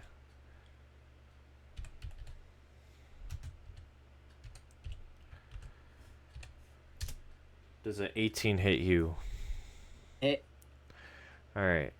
Take 7 piercing damage. 7 piercing. Garage. And then he's going to... He's going to cast... Magic Missile. At close range. Yeah. Ooh. It'll, Okay. it'll still hit you.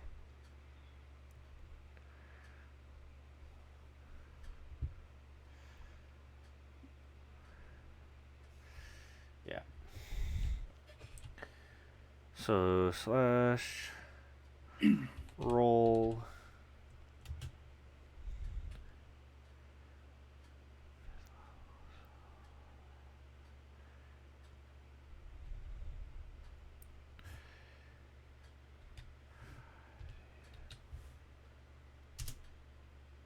And take 14 damage from that.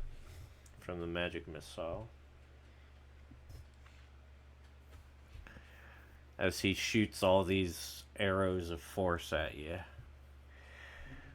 And then this finner... Okay, where's...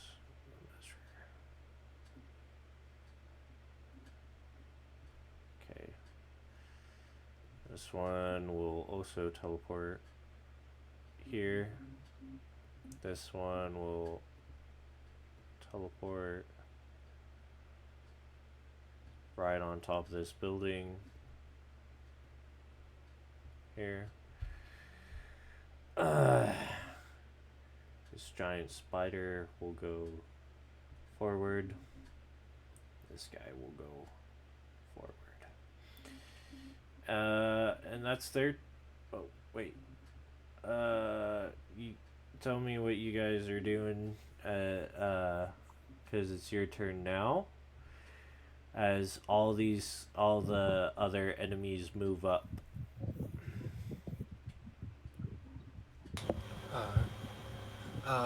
I'm gonna do synaptic static. On who? These people. Where? Up Ping. here. See pink? Oh, those guys? Yep. Okay. And they... What's the area of effect on that? So, 20. all on these guys, so... 5, 10, 15, 20. That's gonna hit... That's also going to hit your own people. One of your own guys. So what do I have to roll? It is a intelligence saving throw. Okay. Oh wait. You gotta get 17 or higher. Okay. So Everhart, what's your intelligence modifier? -1. Huh? -1. Yeah, what's your intelligence modifier? Because that's his intel. -1. Damn. Damn.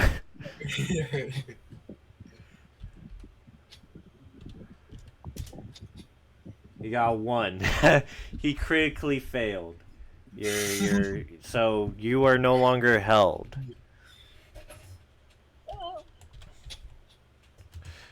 And you have your sense.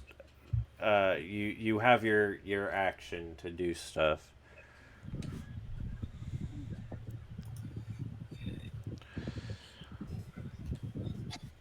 And it's 21 damage to everybody who fails. Okay.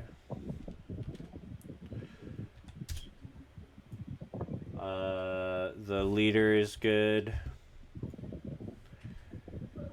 Are you doing wall of fire right there?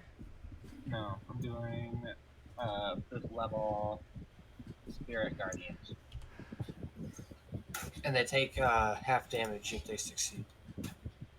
Okay, so what was the damage? 21. Okay. Well, oh wait, no, not that guy. 21. Not that one. Jesus fucking Christ. Minus 21. Okay. Minus. What's 21 divided by 2? 21 divided by Uh, 2. 10 and a half. 11. Got it. About it, level. Okay. I wonder why. This fella, I'm gonna go with So these guys need to make what type of save? Wisdom. Wisdom? Okay. Roll. Oh, and before I forget, also, Finn, everybody who failed also has muddled thoughts for 1 minute. Okay. So you gotta subtract a so d6. so that's evil Eberhart and evil Midal. The lady's fine, and so is the leader.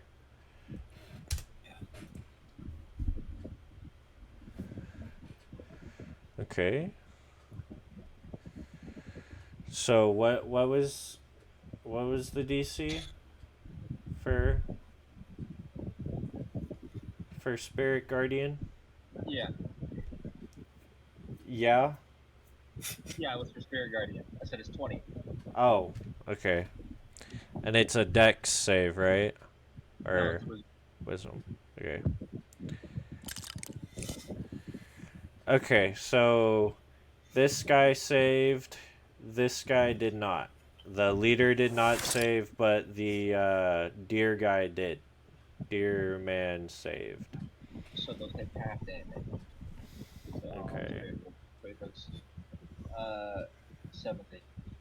Huh? Or half, 7 damage, half damage, 13 damage, 13 damage, 7 damage. 13 damage. Yeah, or I guess it, yeah, the damage rounds up. 7, 13 and 7. How much in total? So 13 for one, and the one who saved does 7. Okay. 13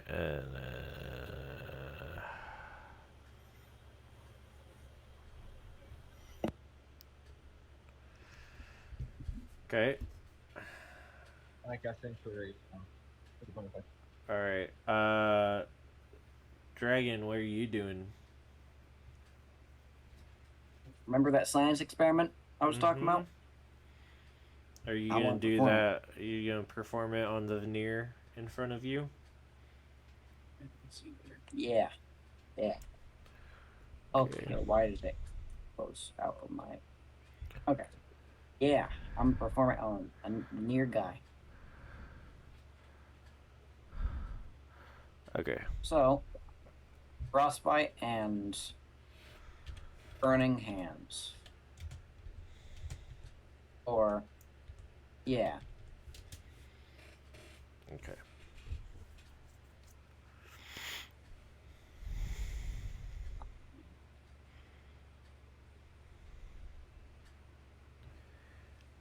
Rolling a D100. Yeah, because he has a reaction. As a reaction to any attack, roll a percentage dice. 49 or lower, a portal doesn't open. On a 50 or higher, a portal opens and negates any damage. On a 100, a portal opens and the attack goes to the enemy within 10 feet. Yeah. So if I roll 100, which is a 1 in 100 chance, Which he did that's not do that. you choose. Well, he got a 9, so your attack hits. Solid. Ow. If you Son of a gun. roll high enough to hit him. Dope. All right. 16 is what you need to get or beat.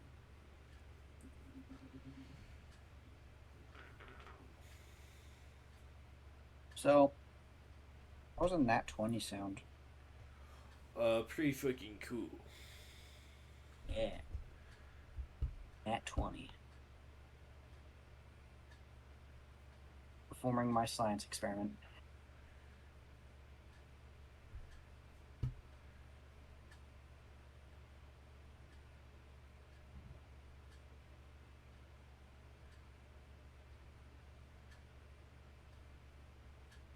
So, first, takes 11 points of damage from frostbite. Okay. And then for burning hands,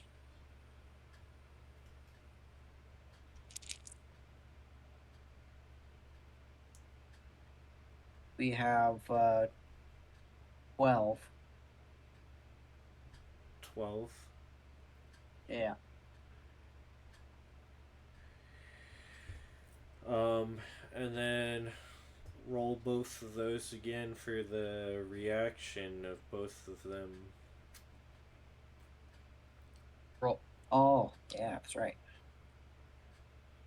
You want me to roll damage or Yeah, damage. You roll of both both of them combined? Yeah, both of the damage Okay. dice.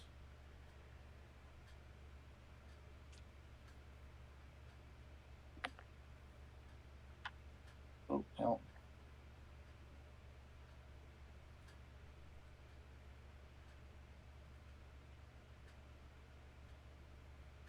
So then,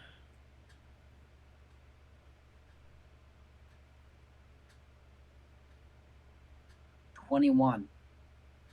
21. Yeah.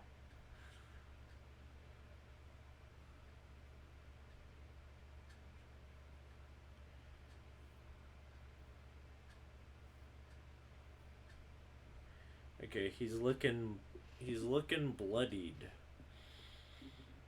So as you go to grab him, you freeze part of his leg. You freeze his.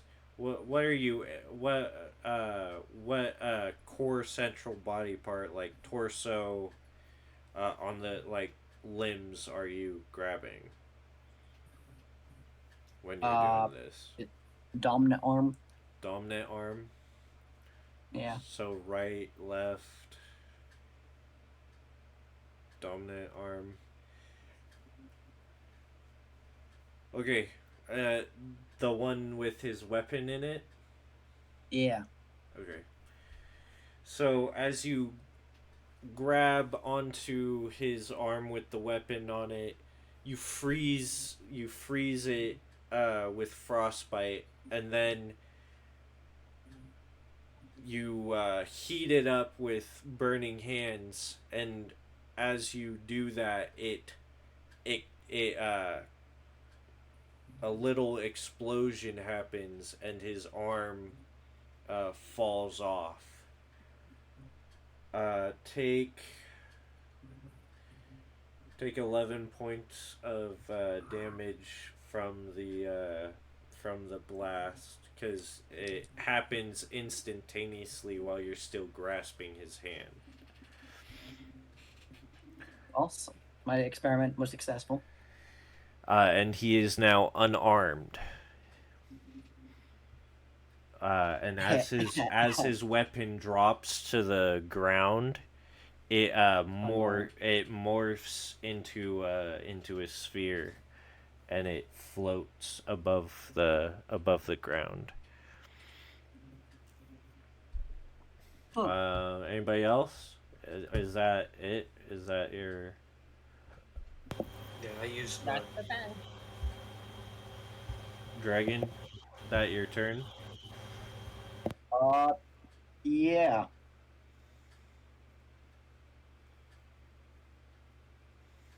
Okay. Yes, it is. All right. Enemy's turn. Oh wait, I gotta move your friends. Everybody.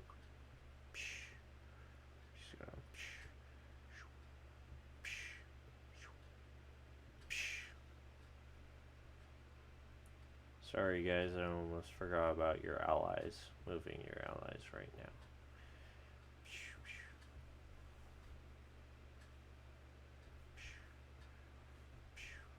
I'm gonna get rid of some of these.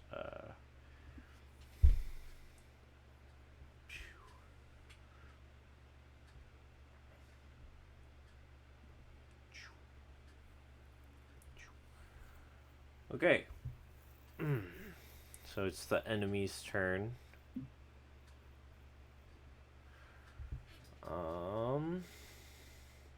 So you're still within range of this guy. He'll attack you while he's in your sanctuary bubble. You have to pass a wisdom save before you get to attack me. Okay.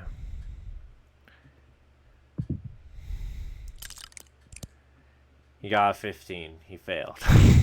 And there's no one else who can attack in that range. And let me see if the boss man gets to attack you. Does this guy have to? Does he get damaged or no? At the end of his turn, yeah, if he ends his turn in the sphere, he takes the spirit card. So he can walk out if he wants, but otherwise you take the spirit card. Damn it. Okay. This guy, he's going to get out of this. And so is this guy. He's going to get out of this. Well, this guy moves out after. Wait, he hit the unit in his turn, didn't he? Huh? Didn't he? What was that roll? It was to see if he could attack you. Because Oh. because they can't attack you if they don't do the save. This guy gets hit by an attack of opportunity. Yeah, they both do. By Well, not the. Oh yeah, so there it is. Well, the other guy doesn't get hit. Oh yeah, is he in my range? This guy in my range? huh? Was this guy in my range? This guy? Yeah. This is the cat. This is Wuss in Boots. Oh, okay. So He's this guy gets hit, and this guy moves around me, so he gets hit by an attack. yeah. Also, they have half speed when they're in the area. Okay. So let me see how far this guy traveled real quick. Okay. He'll be able to do that and move right there. Yeah.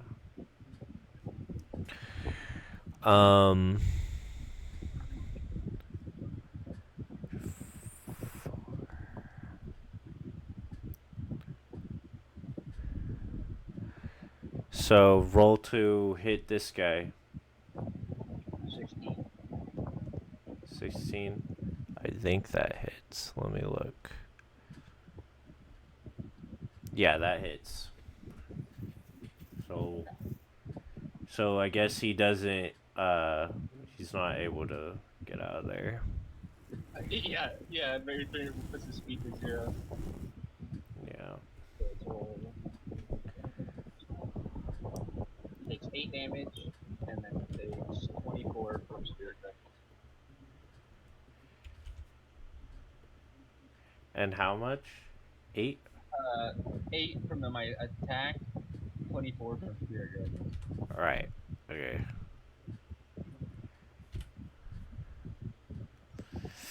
And the boss, he walked by me, didn't he? Yeah. So, Well, he didn't. He didn't walk by you. He went from here to here. He walked by these guys, but he would have but walked. His obvious path would have been like that.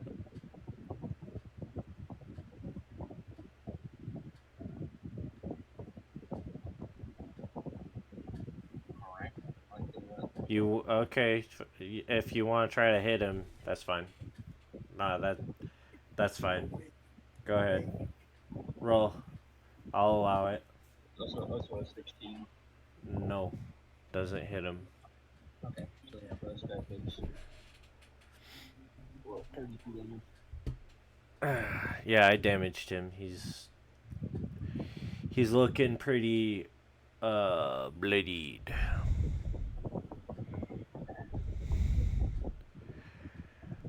But let's but as he takes all that damage, he'll cast darkness, which is 15 feet, and he's casting it on himself. So 1, 2, 3. So you are now in complete darkness, unless you can see through magical darkness.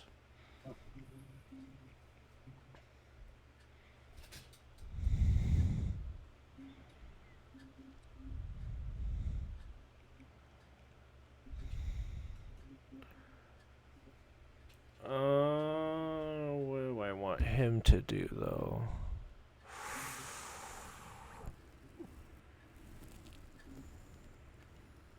He's going to Leader Man's going to cast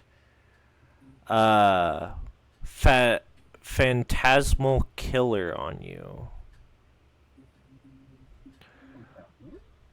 You tap into the nightmares of a creature you can see within range, and create an illusionary manifestation of its deepest fears, visible only to that creature.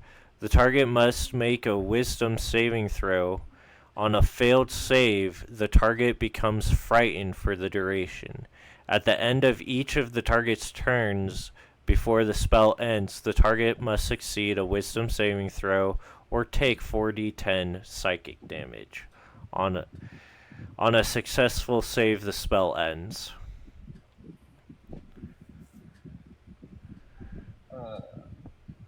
The spell DC is... Where's his spell DC? You fail. I gotta use my magic ring to get advantage on it. Okay.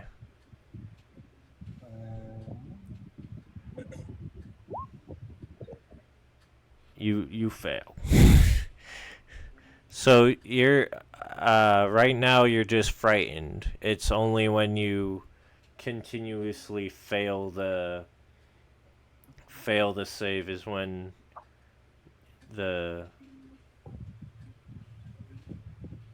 that's gonna hurt. And at the end of his turn, his lightning dissipates, and you see him sort of reel in pain as he coughs up a little bit of blood. And then, so what save do I have to do for the muddled mind to end it, Phantom? It only lasts for a minute. Oh. But it's just you roll a d6 and subtract it to any roll. Oh. Any attack roll or ability checks. Okay.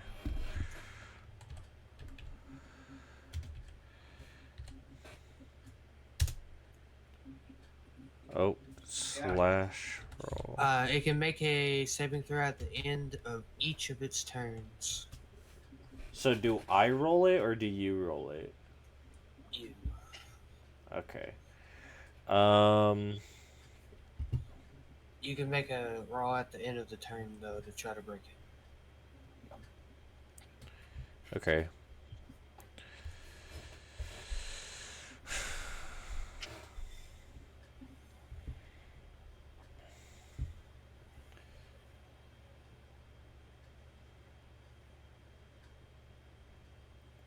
This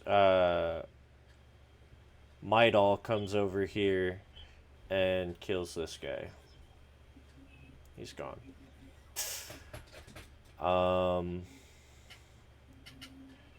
This veneer is going to wait. No. This veneer is going to attack you, dragon. The veneer in front of you is going to attack you.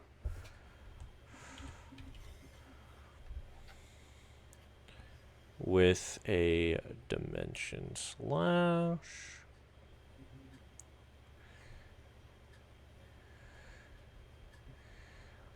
Ooh, and I can target 2 people with that. So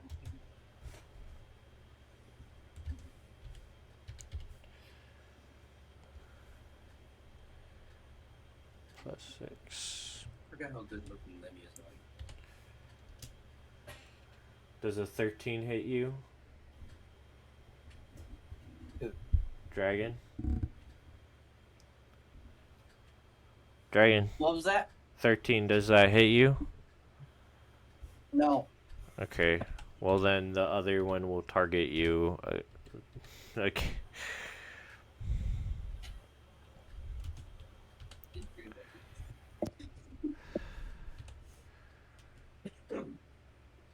Does a 24 hit you? 24. Yeah. Okay. You'll take 15 slashing damage, and I need you to roll me a wisdom save. A wisdom save. Yep. And a con save. Is it 15 damage? Yeah, 15 damage. Slashing. And you got...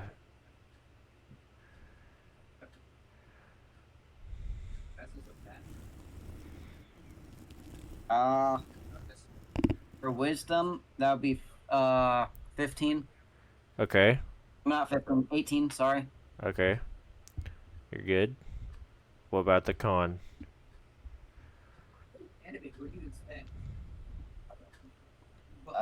7. Okay. As he hits you with this dimension slashing at your chest, you notice in the wound a rune, red, bright, glowing form on your chest out of the wound. And it begins to ooze this like space like ooze. Like it's a ooze that looks like the night sky. And these guys are about to spill my secret. Gosh. But one of the ancient red runes comes out of the wound as well. So you now have a red rune on you. Lovely. And then this guy is going to come up here. These guys are dead. This guy's gonna come over here. Man, that's tough. This spider's gonna come into here, and he's probably going to die. I'm gonna get I'm the He, your guardian slashes him to hacks it to pieces as it enters your field.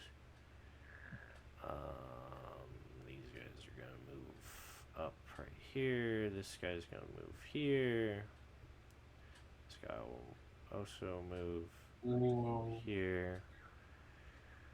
And this girl dies. One of your allies, whoever's watching over there can see the ogre crush her slam into her as the veneers hack her into pieces with their dimensional claws. And it is back to your guys' turn.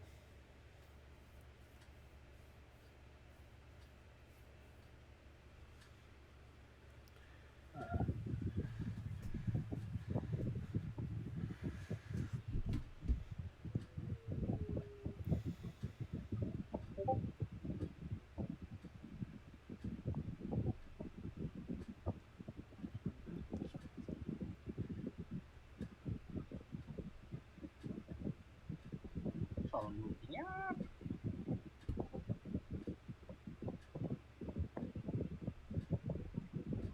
So move my spirit guardian here. Okay. So make these pillars do weakness. Wisdom save. Okay. All four of them. Alright. I'm gonna just oh damn.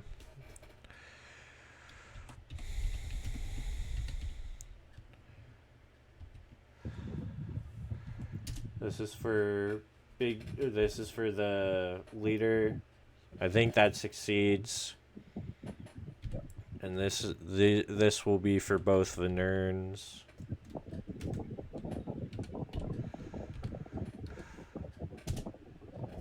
They fail. So they'll take. So he takes minus. So he'll take 12. While the Venerns. And what type of damage is this? Well, I didn't roll damage. Oh. That's the I'm not fighting any. What's the ogre roll for save? Oh. The ogre fails. I'm not even gonna attempt it. He fails. 19, and then what? So the other ones will take, you round up, it'd be 10. The one, the boss guy. Huh? So if you round up, it'd be 10. The boss guy takes 10 for succeeding, the rest take 19. Okay. And I cast Sanctuary as a bonus action. Alright. Cool.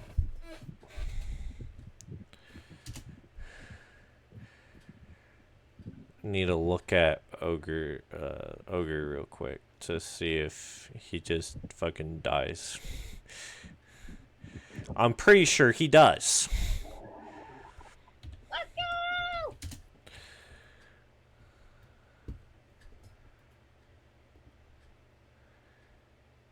Oh no, they have 59 hit points. Never mind.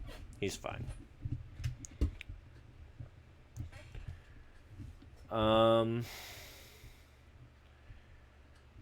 And the veneer are also fine. Well, they're looking bloodied actually, because it's radiant damage, right? Yeah. Okay, yeah, they're looking bloodied.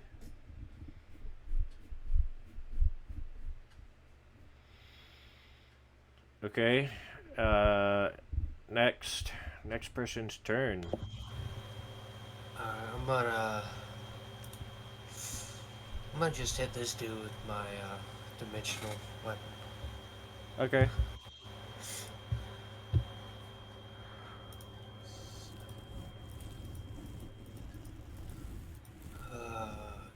Damn. Does a 23 hit? Yes, but let me see if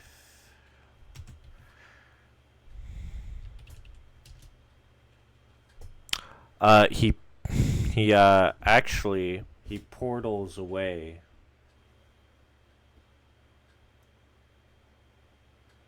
As his reaction.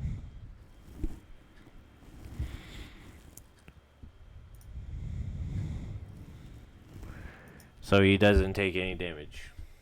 Yeah. Oh wait, no, he doesn't portal away. A portal opens where you're attacking and doesn't hit him. Sorry. I described that wrong.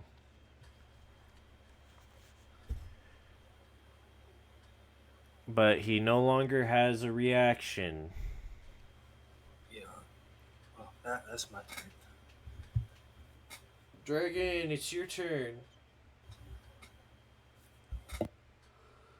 Okay. Attack the Okay. Venern. He's hurting pretty bad, Well, and he no longer has a start off with reaction. shoot. So you can melee attack him as long as you can hit him. He'll take damage.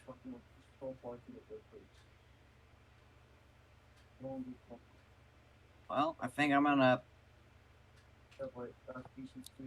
cast Healing Hands on myself. Okay. You looking bloodied? Yeah, I'm a little bit. I'm about half health right now. If you get a bad roll, let me know. I could do empowered healing.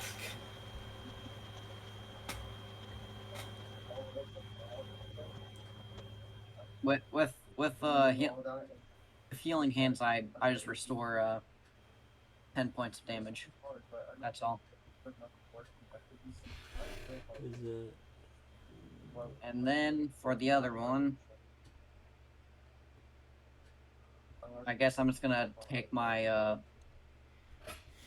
my sickle and try to hit someone, an enemy with it.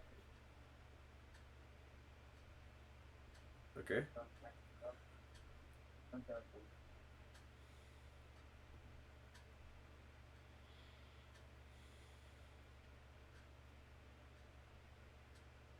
Does a 24 hit? Yes. Solid. If you deal more than And 20... 10 damage. Okay. If you do another 10, he'll be dead. You said if I hit him another time, he'll be dead? Yes. Alright. I think I might be able to hit him another time.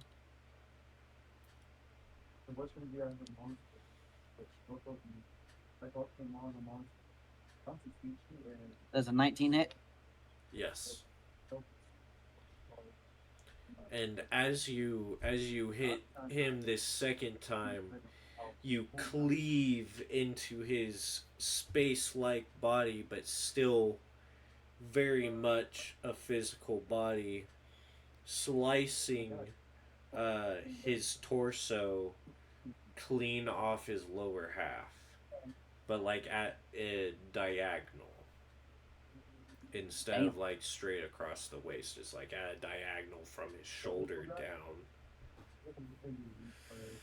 And he falls down and turns into a gooshy, mucky pile of the black ooze that's oozing from your wound and flesh.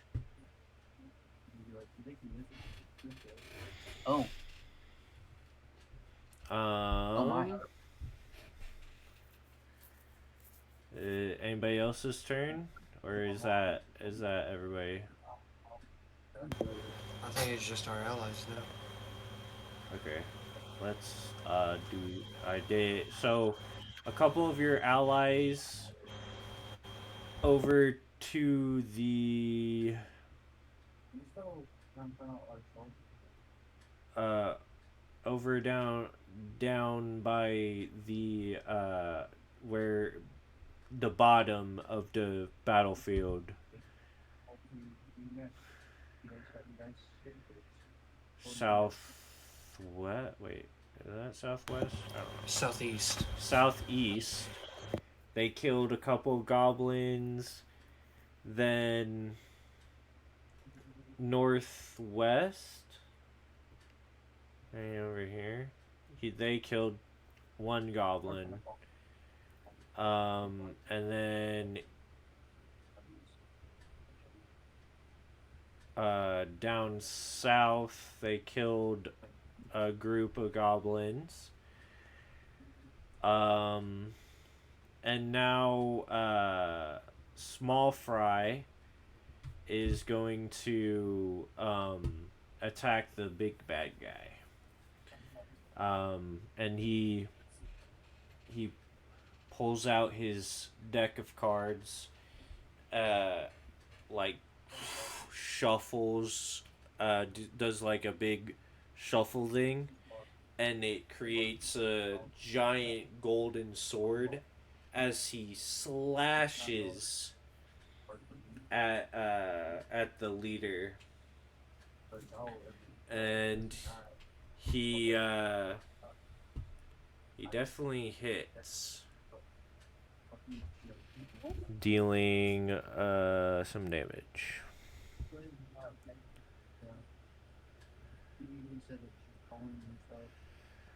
And he doesn't look very happy about that.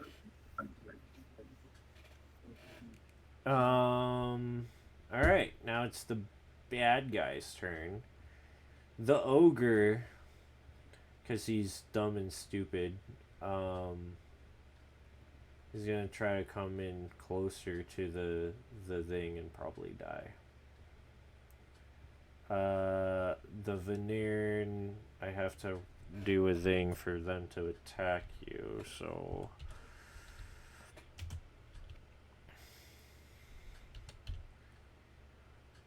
plus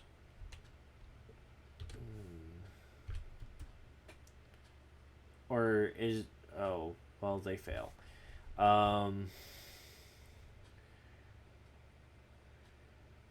But they're also kind of not smart enough to. They're gonna surround you.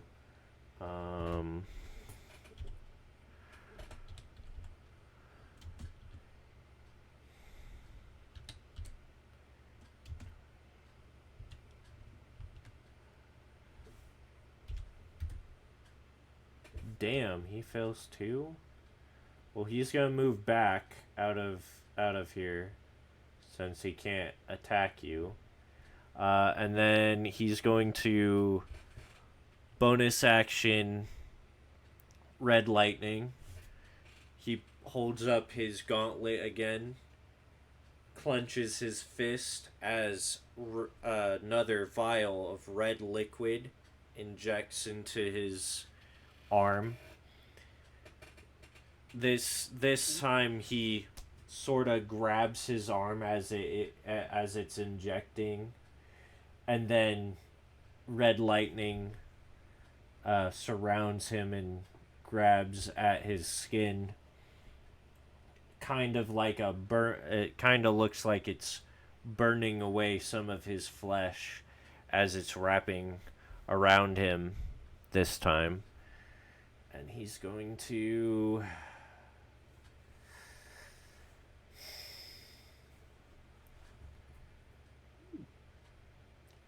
zoom over here, and he's going to the veneer's dead. He's going to attack you, Tom.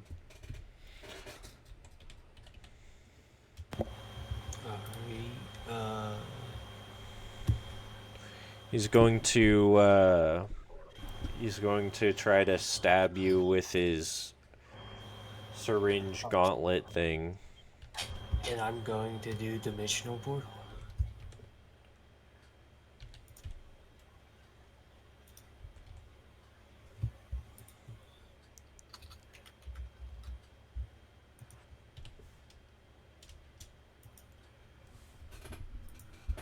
Well, it doesn't matter because I don't think a 13 hits you. Yeah. Yeah. My AC right now is 23.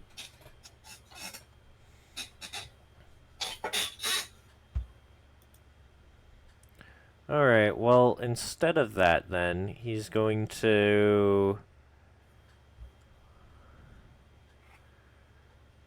attack Corvo with his thing. He went up to you and then he was like, "Oh shoot, I'm going too fast," and he went over to Azriel instead. Wait, does that give me an opportunity attack? No, because you guys are within 5. Still, Oh, he's yeah. not. It's a step out. Yeah. Yeah, he's got to step out of that range. Does a 19 hit you? Does a 19 hit you, Azriel? Yes. All right. He's going to. He's going to then. All right. Make a Constitution save.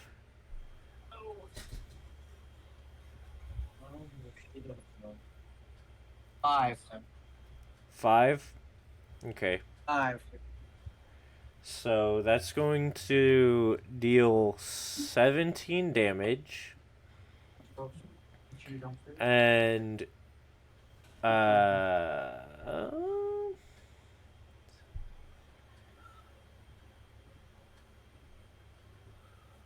Go watch 9.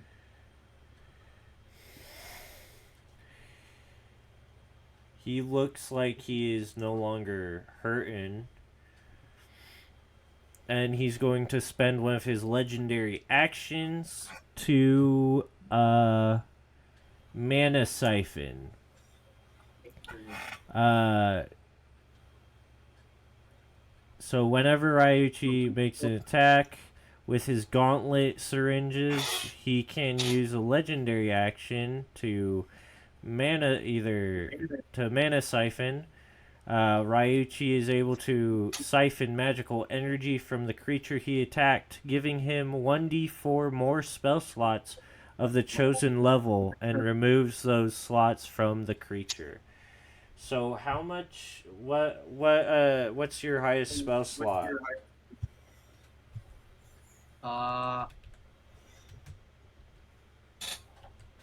Third. Okay, he's gonna take one of your third level spell slots. Okay. It's useless in battle. Okay. Well, he's going Mine's useless to, in battle. as his third and last action, he's going to cast Darkness. So you are all now in magical darkness and can't see. So let me draw that real quick. So 1, 2, 1, 2, 3.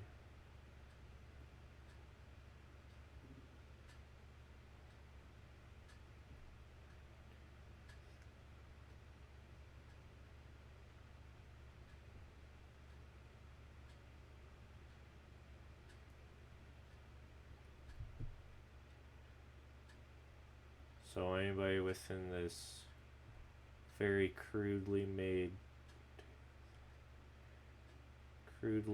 square is in magical darkness, centering on this guy.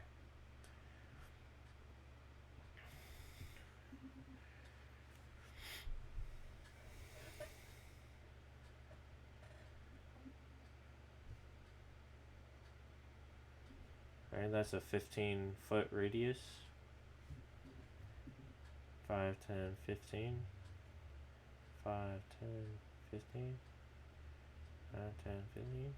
5, 10, 15. Yeah? Alright. That's his turn. And then this guy is going to come into your thing.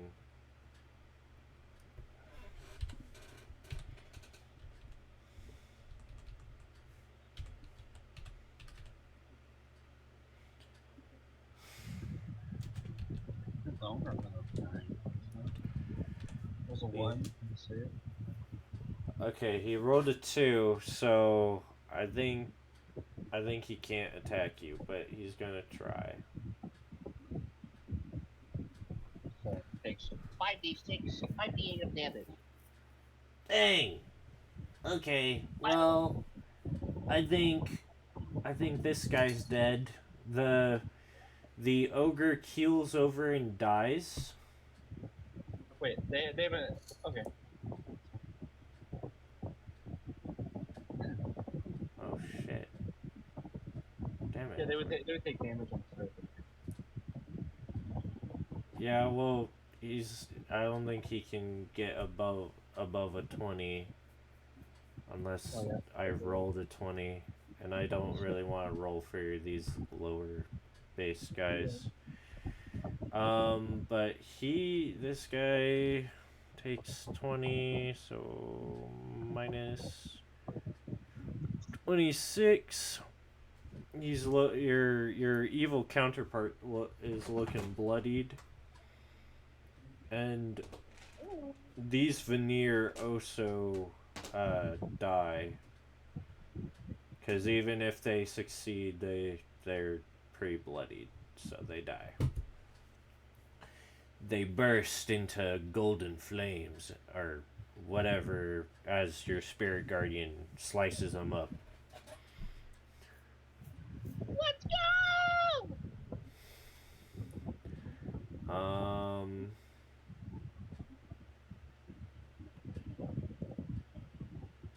This veneer's gonna teleport into here. And then these goblins are just gonna and die.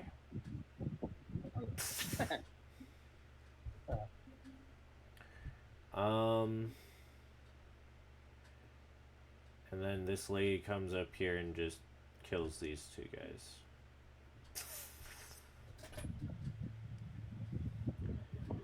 These soldiers aren't very, very good. They're not the best.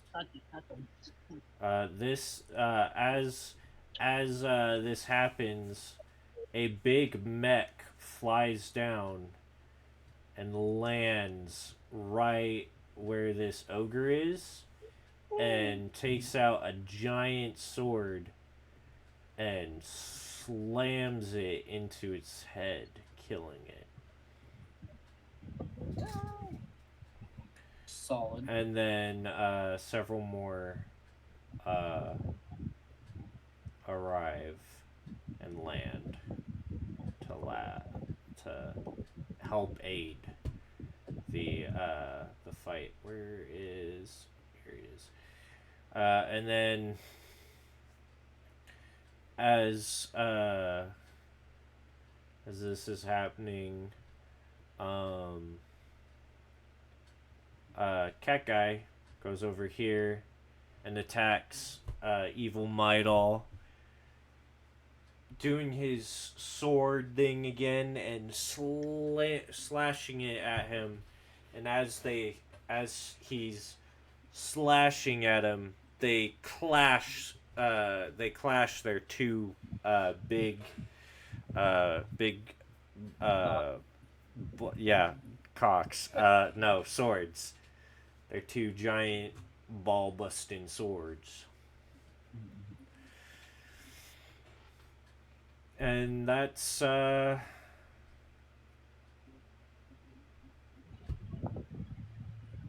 evil guy's turn. Plus allies. Is it your guys' turn? Pretty sure it's your guys' turn. Yeah. So, what the hell? The cat?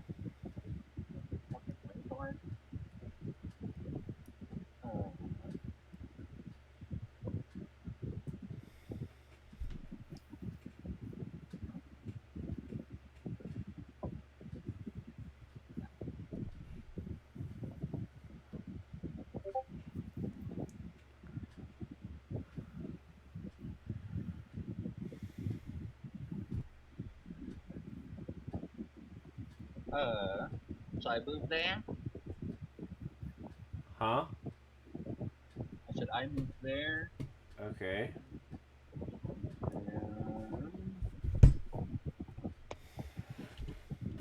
uh, I can't killing word. Which one of you fellows is the most injured? Okay. I am not even hurt yet. Evil might all fails. Okay. How about a leaf?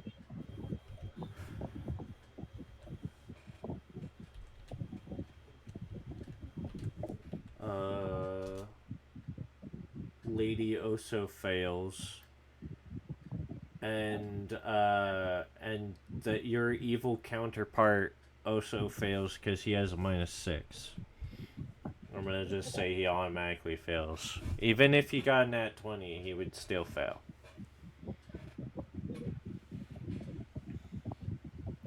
Yeah, I'll take it. Okay. Uh, so Dragon, you're pretty injured. You're feeling pretty sneaky. Ouchies. What's that? You're feeling pretty sneaky right now. Your character hurt. Hurting and Oh squirting. my! I can't hear you. Hold up.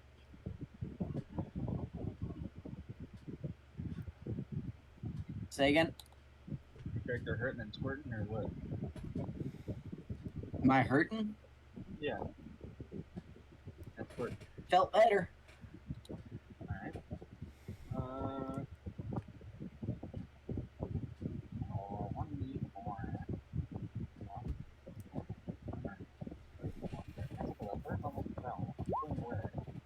So I'll heal you for 19, Dragon. Only for 19. All right. Thank you very much. Yeah. Hey, Aaron. Huh? What does Dispelling Strike count as, an action or a bonus? It counts as a bonus action. Alright. I'm gonna do that to get rid of this darkness. Okay. You gotta. You gotta roll. What is darkness? Darkness is so you gotta roll DC 12 to dispel it. This is a spell attack.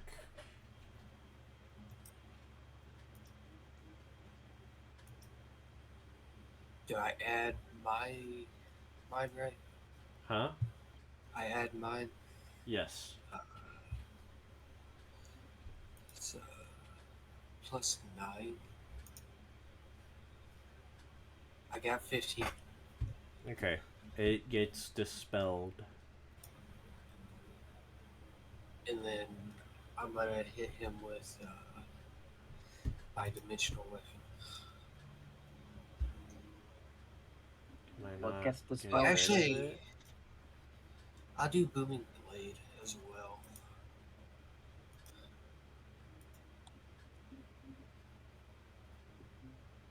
Oops. I got. I'm sorry, Dragon. I mean, my doll. I'm sorry, my doll. I mean, Everheart. Sorry. I got rid of your. I got rid of your little thing because I was trying to get rid of mine, but I couldn't like grab onto it. So Oh, So that's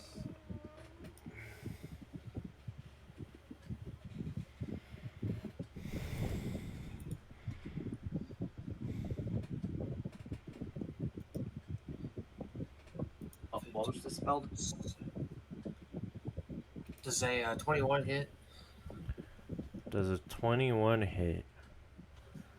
Um. Yes, but I'm using my reaction to make it. I'm using red lightning block. As a reaction to an attack that hits, I can choose to take half damage. Half Cause damage. yeah, Okay, so I block it. 1d10 plus. Okay, so you take 4 damage. Okay.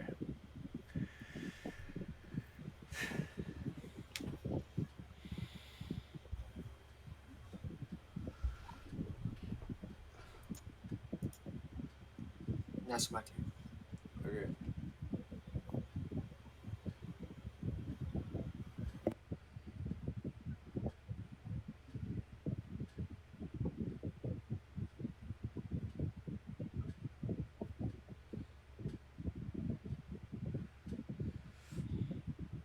Anybody else? Not there.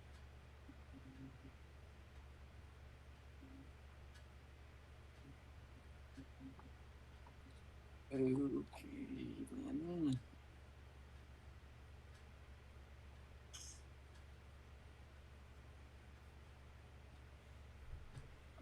Did you do your turn yet, Jeremy? No, I'm not. Do your turn, dog. Do your turn. Okay, fine. Just watch me. I'm gonna cast Firebolt On the big bad guy.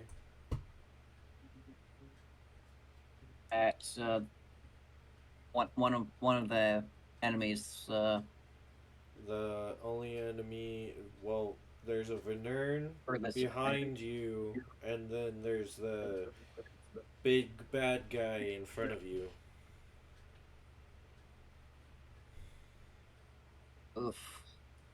Well, I'm also in front of you. yeah. Well, I'll just cast Firebolt at the enemy the enemy further away from me. Then I'll use shocking grasp on the big bad in front of me. Okay. Roll to hit.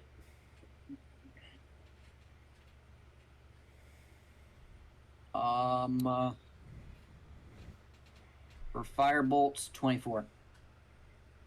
24. That hits. Yep. Roll damage.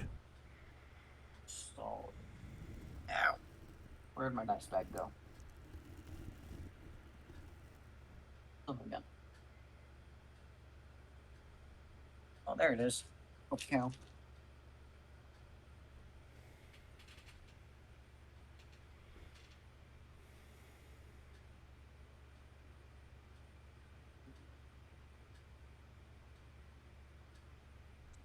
All right.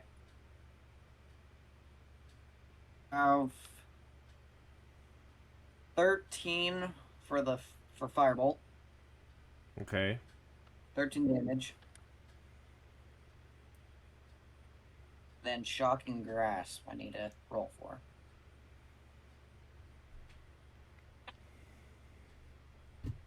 Does 23 hit? Yes. Alrighty.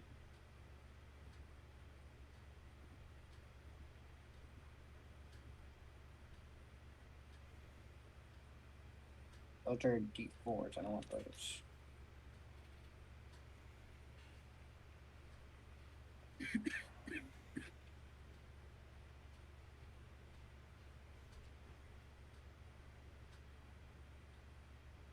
Okay. 11. Okay.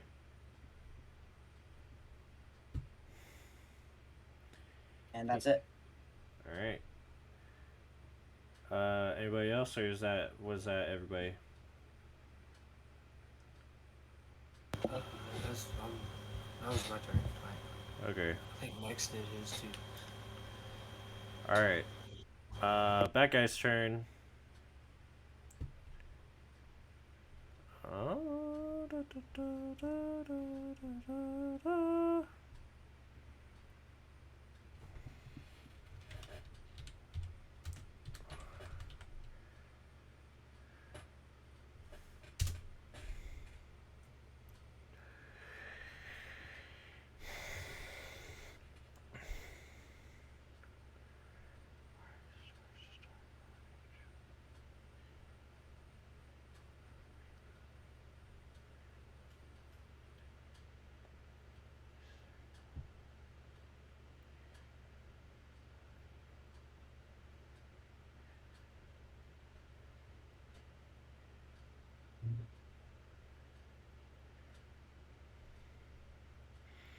Okay. He as you hit him like that,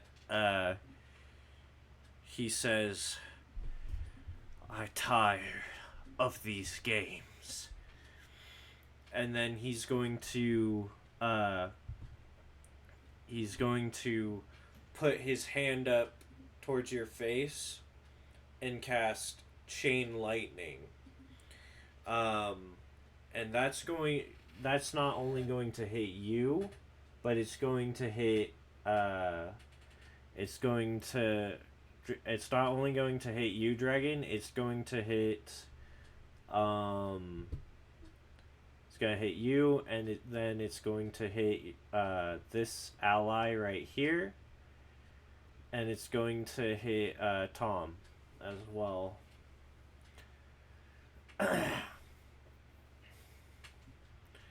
A target must make a dex saving throw. The target takes 10d8 lightning damage on a failsafe, or half as much on a successful one. You said what kind of saving throw? Dexterity. Oh, okay. And the DC is 20. Nat 20 plus 6. Okay, so you succeed. The DC is 20. 1. I barely succeeded then. Yeah. Roll how many? 10d8. So you'll take 20 points of thunder damage. And this girl, she's down, unconscious. That's the NPC that Max took under his wing. Oh. She is down. Tom, what do you get for Dex? Tom? My bad. I didn't hear. Dex is 19. Okay, you take 40 thunder damage, lightning damage, I mean. And then he's going to jump and get on top of the core. After doing that, and he's going to say a couple words. I tired of all of you getting in my way. All I wanted was a means, a way to end all this, to find my sister, and just be happy. But I guess I can't do that, can I? And he holds up his gauntlet hand, and the vials and gauntlets in the gauntlet start like rotating and injecting into him, rotating, injecting. I'll just have to create a spell to destroy all of you. And a light begins to appear about 10 feet, like a small sphere of light is at the tip of his finger, and then a giant ball of light starts to form in the sky. This nigga doing a spirit bomb. And at the end of his turn, the lightning dissipates and he coughs up a little bit more blood, but he's still maintaining this pose, collecting energy in the sky. And then this lady is going to back out of here. And then does the spirit guardian protect you from AoE? Let's see. Like, can I attack you while you're in that sphere if I'm outside of the sphere? Let me see. Correct audio.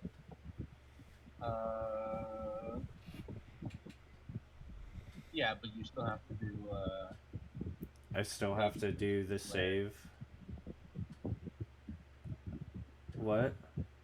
yeah, you still have to do the save if you're targeting you with the spell.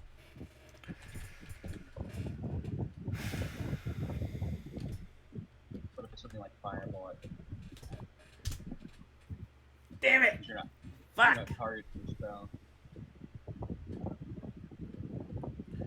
That's Okay. over. Alright. This guy right here then will...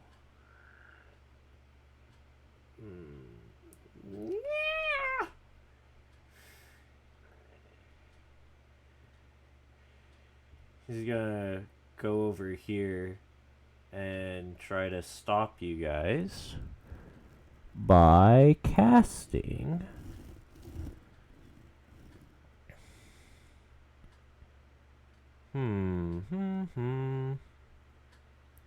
He's gonna cast Hunger of Hadar.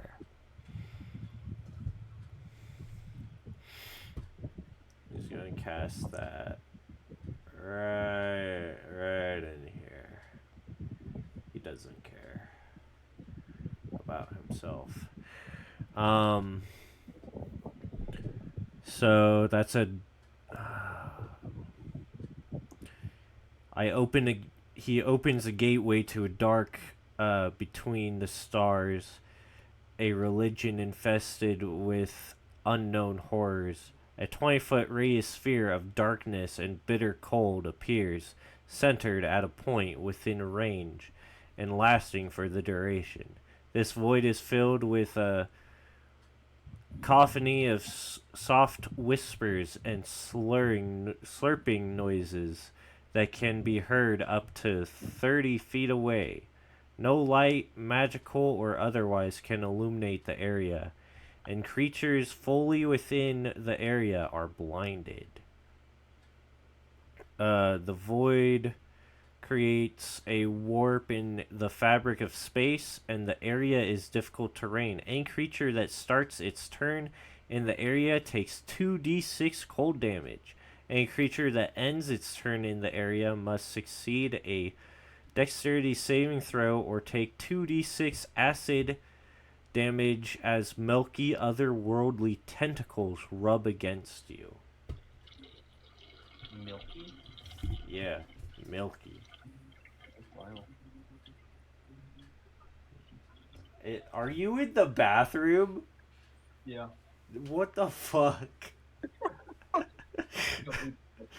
Oh god. Alright, everybody. So 2d6. So everybody in there, you take 7. 7 damage. And the person who is unconscious takes that damage as well. And since she can't get out of arms of Hunger of Hadar, she'll probably die in there. Yep. Alright.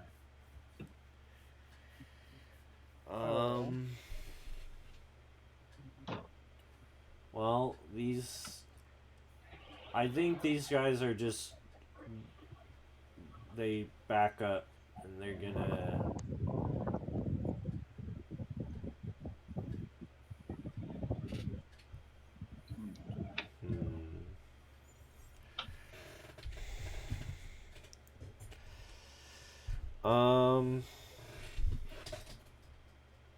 Alright, that's everybody's turn.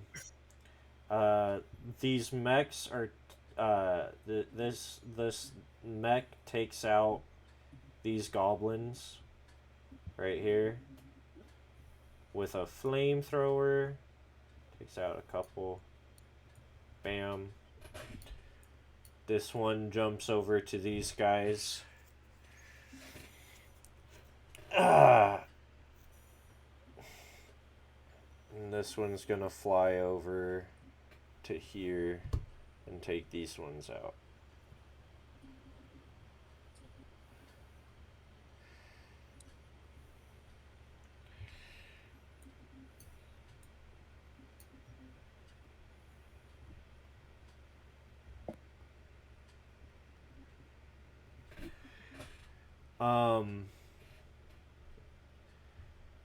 So, where's little Catman? Where's Catman? Where'd Catman go? Oh, here he is.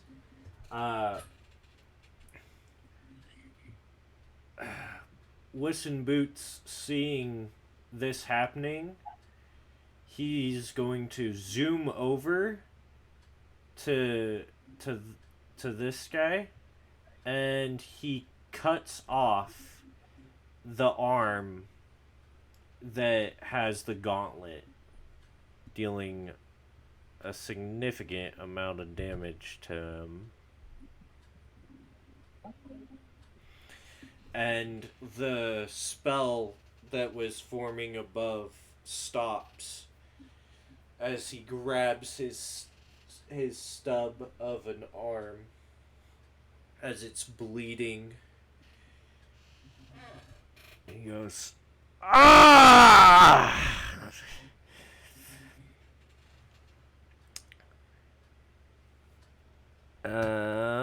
All right, go. You guys go now. What are you guys doing now? Wuss in Boots then says, He's pretty injured. Somebody come help me." I run right over. Well, I'll see how your turn goes.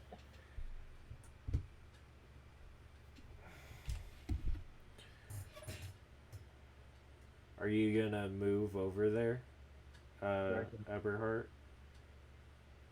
I'm gonna see how dragon ship is. All right, then. Well, I guess first I'm gonna activate my hybrid form. Okay. You would have failed anyway, if you did that.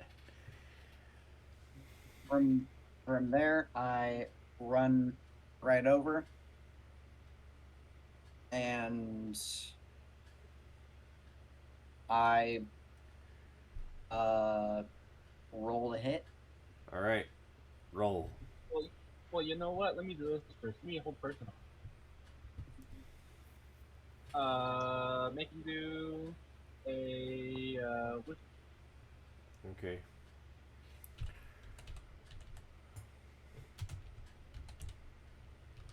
Oh boy! Damn it! He fails, so he's held. You have advantage and kinetic crit.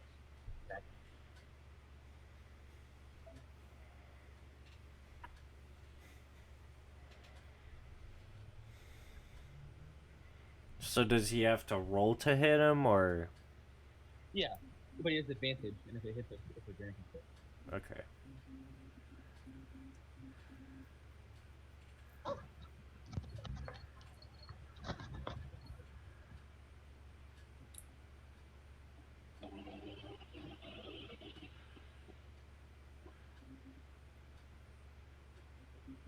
Roll the hit, brother. Dragon, roll. I'm having a thunderstorm. What are you doing, dog? All right. Yeah. Anyways, taking my sickles. I'm going to activate. Take a third pick off.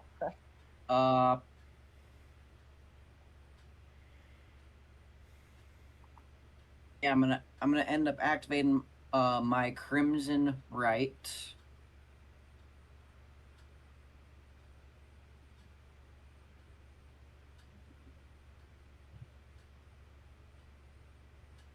Which take 3 damage. Okay. So basically, I'm going to be doing my two. I'm gonna be doing my 2 attacks, just full on wailing at the guy. Okay.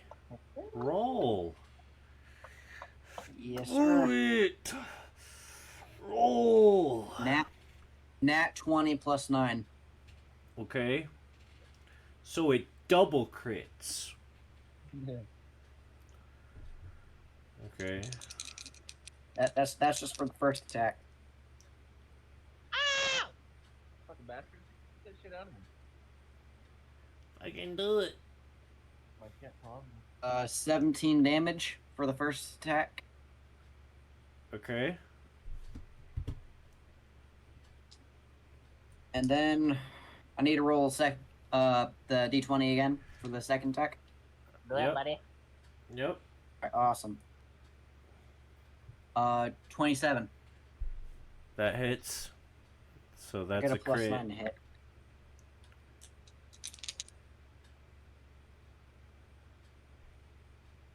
And 16 for the other. All right. He's looking pretty bloodied. Alright, fandom. Mess this fella up.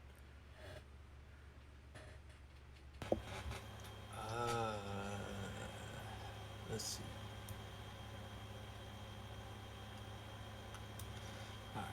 I'm gonna move out. Right there. And let's do.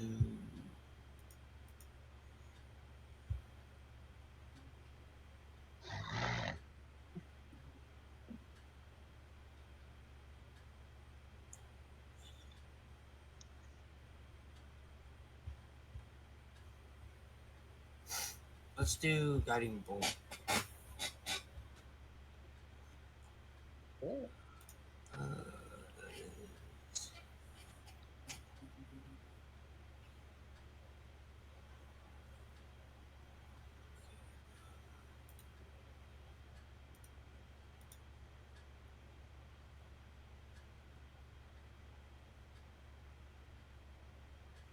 Does a 23 hit?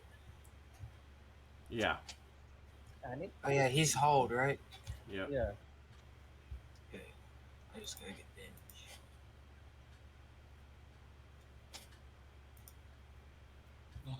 $66.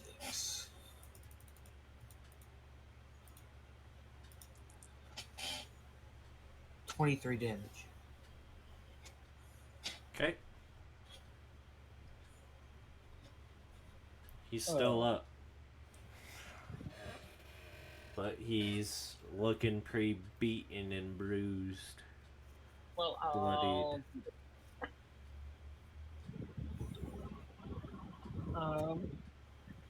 So I can do another wisdom save. Okay. And wait. Yep. Wait, what's that mean? What does paralyze mean? No! Okay, yeah. Well, I already rolled a thing for his wisdom save and he failed. So roll the 27. Alright. As you walk closer with your spirit guardian, it takes a slash at him. And as it hits him, you can see the white golden line straight through him.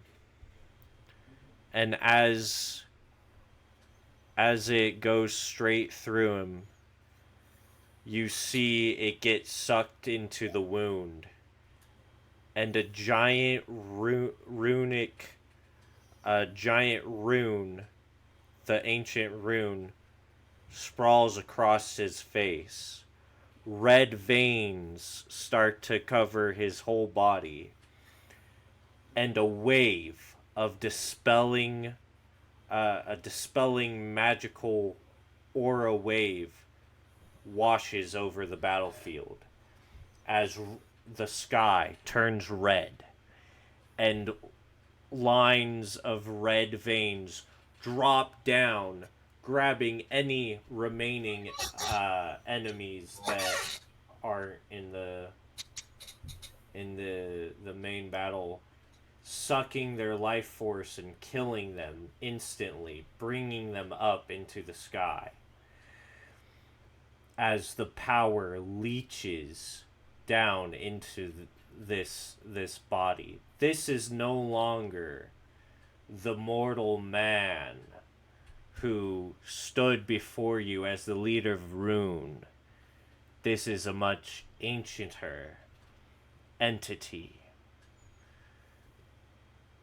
that now inhabits this hollowed, dead vessel. Prepare yourself, and he speaks.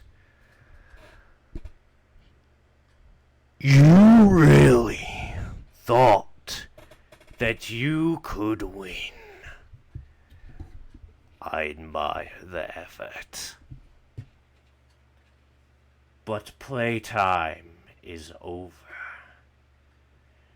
And then he grabs the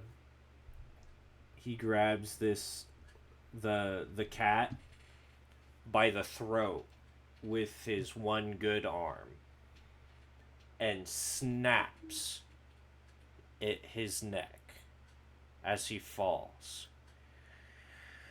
You heroes, what a valiant effort you had.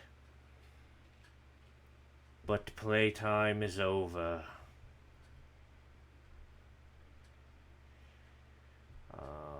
And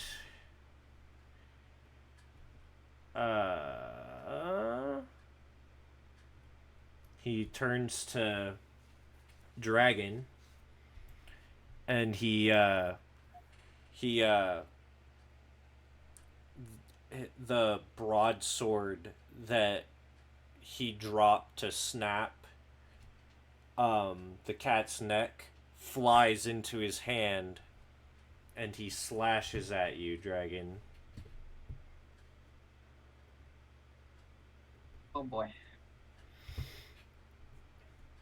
There are no more enemies on the battlefield, by the way. It's just this guy.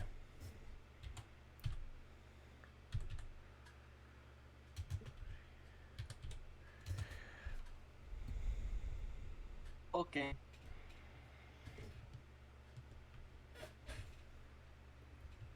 Well, beans. And as he's slashing at you, the sword opens and a mana blade comes out. Does a 17 hit you? Yeah. Okay. You're gonna take 25 magical slashing damage. And then he's going to kick you away from him about 10 or 15 feet into... And now I'm on my death saves. Okay, well, he's kicking you into Tom, dealing 5 damage to you and 10 bludgeoning damage to Tom as you crash into his body. And that's his turn. It's your guys' turn. Playtime is over, or like gay time is over, buddy. It's time for you to go home. I say, as I cast Spirit Guardian. Again? You cast Spirit Guardian again? Fucking pussy. Fucking pussy. So, and also cast Sanctuary. Okay. So, Dragon, don't worry. I'll pick you up next turn. Sorry about it.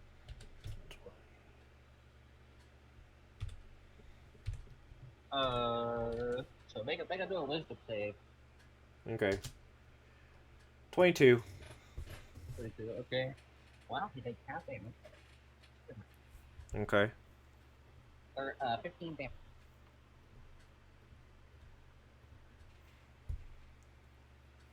Anybody else? Hey, have him do a charisma save. Alright. Is it? No, no.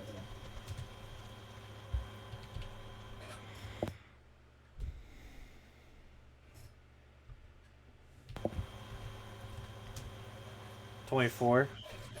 Damn it. Worth a shot. Bro, my aura is affecting the rolls. Nah. I'm just kidding. I'm just kidding.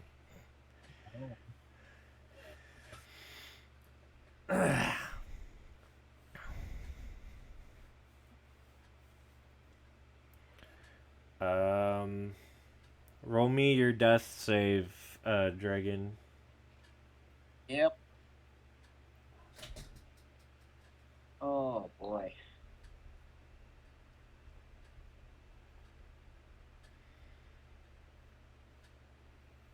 First one's a failure. Okay.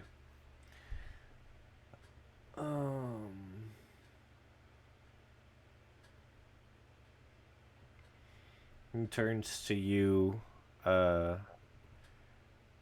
Eberhard, and he's going to. And I'm guessing I need a. Oh wait, you have Sanctuary on. Never mind. Yeah. Well, Sanctuary doesn't help if he's gonna cast a spell at you. That's AOE. A single target and then I need to roll that wisdom save again, huh? To attack you. If it's in the target, yeah. Roll D20.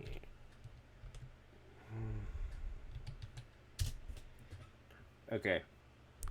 He's gonna cast Fireball at you. He's not gonna upcast because he doesn't feel like he needs to upcast. But he's gonna cast Fireball at you. So roll me a dex save.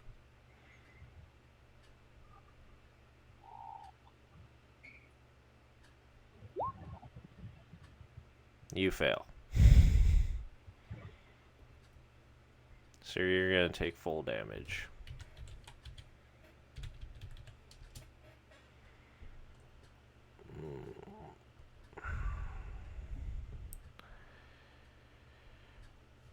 So that's 8d6.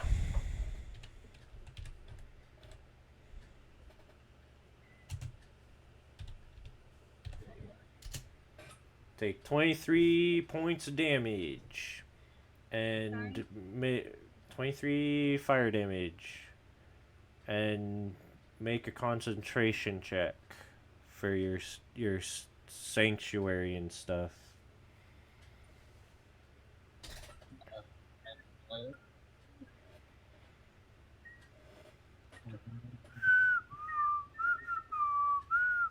have advanced. What? I have advanced it. Okay.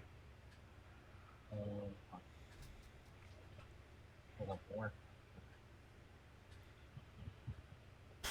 And I use Oh. Okay. Forgot what the save, but I assume that's probably enough to pass. Huh? What is a concentration check? What is a... So that would be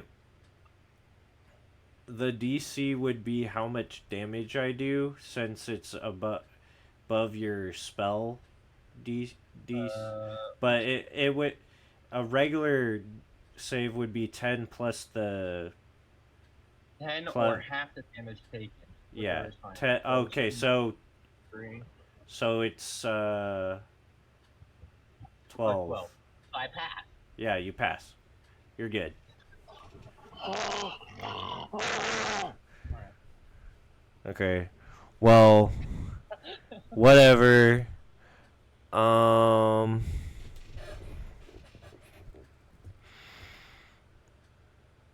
Mm.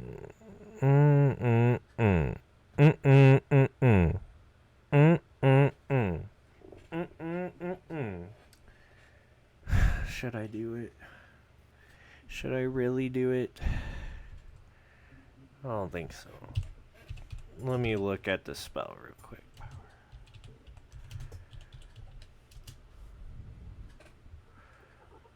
What does it fucking do?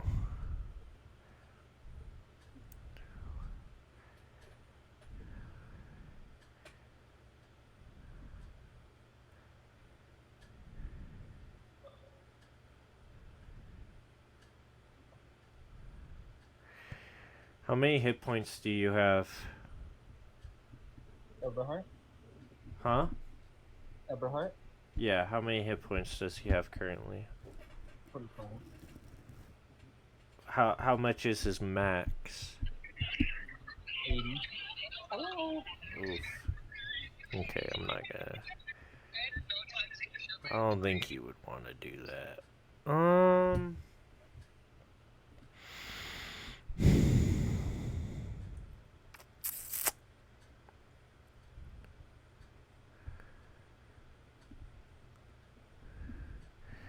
Alright. He says, I will do what he could not. And he holds up his hand and he says, try and stop me. And an even bigger ball of energy appears in his palm as even more energy collects in the red sky as the energy from that was collected in the red sky collects above him. And that's his turn. You guys have 10 turns to kill him. Because he's not going to try to stop you guys from attacking him. So Because if I paralyze him, will it stop? huh? If I paralyze him, will it stop? If you paralyze him, Yeah. no. In this state, he is You can still cast spells while paralyzed? in this state he is immune to being paralyzed.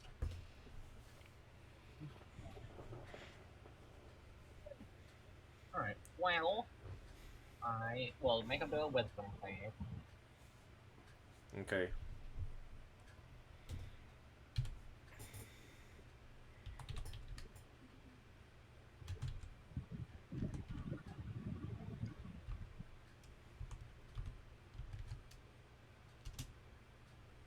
$26.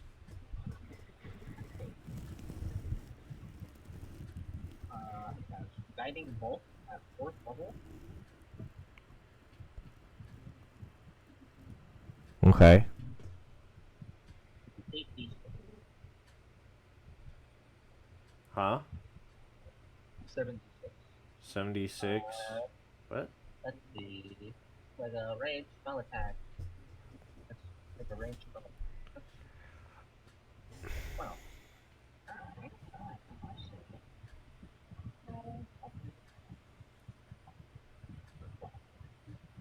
20. That hit him? Yeah. Okay. So there's 76. Oh. 76 damage. 24 damage. Okay.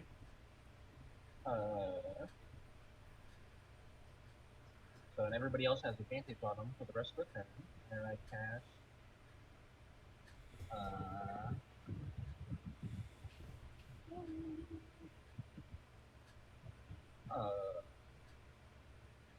healing word at third level.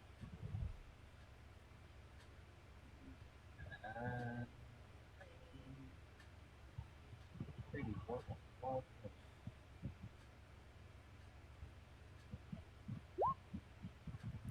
and I heal dragon for 60 health. Okay. Dragon, you're back up. Oh boy. You're at 16. I'm gonna use inflict wounds I at do it. 5th level. Okay. Takes 9 damage as well. Huh? It also takes 9 damage from the Spirit Guardian. Okay.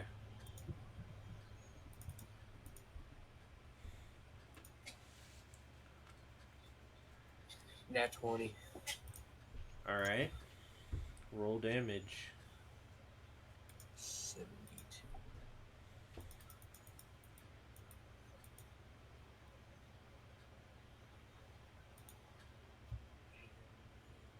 46. 46. Yep.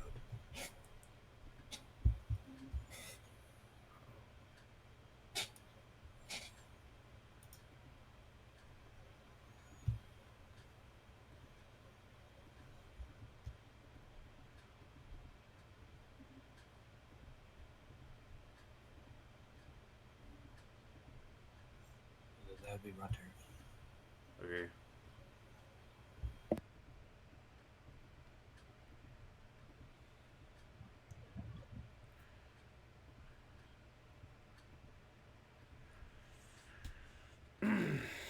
Dragon, Yo. you gonna attack?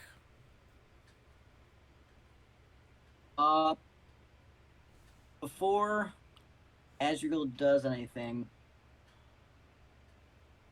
he's going to see if he can't get a call from the divine. Okay.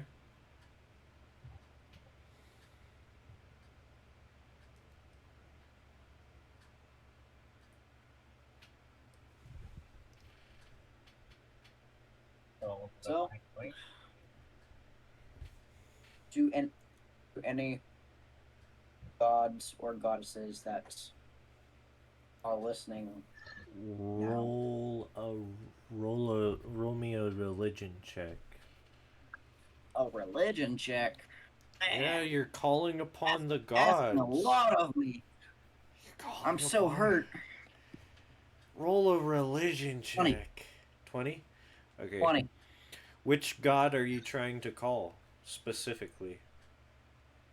And all. Any of them that are willing to hear me. Okay. The silver flame is willing to hear you.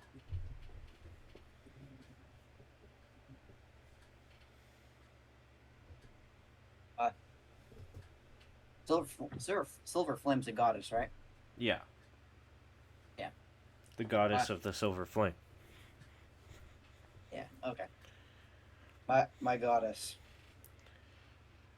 I'm talking to you now to ask for strength on defeating this foe. In return, I shall give you the rest of my life force.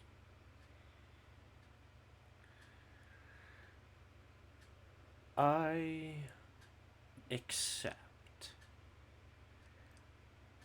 And you feel a warm glow pass through your body as you are imbued with divine powers of the silver flame. Your whole body is now engulfed in silver flame. And you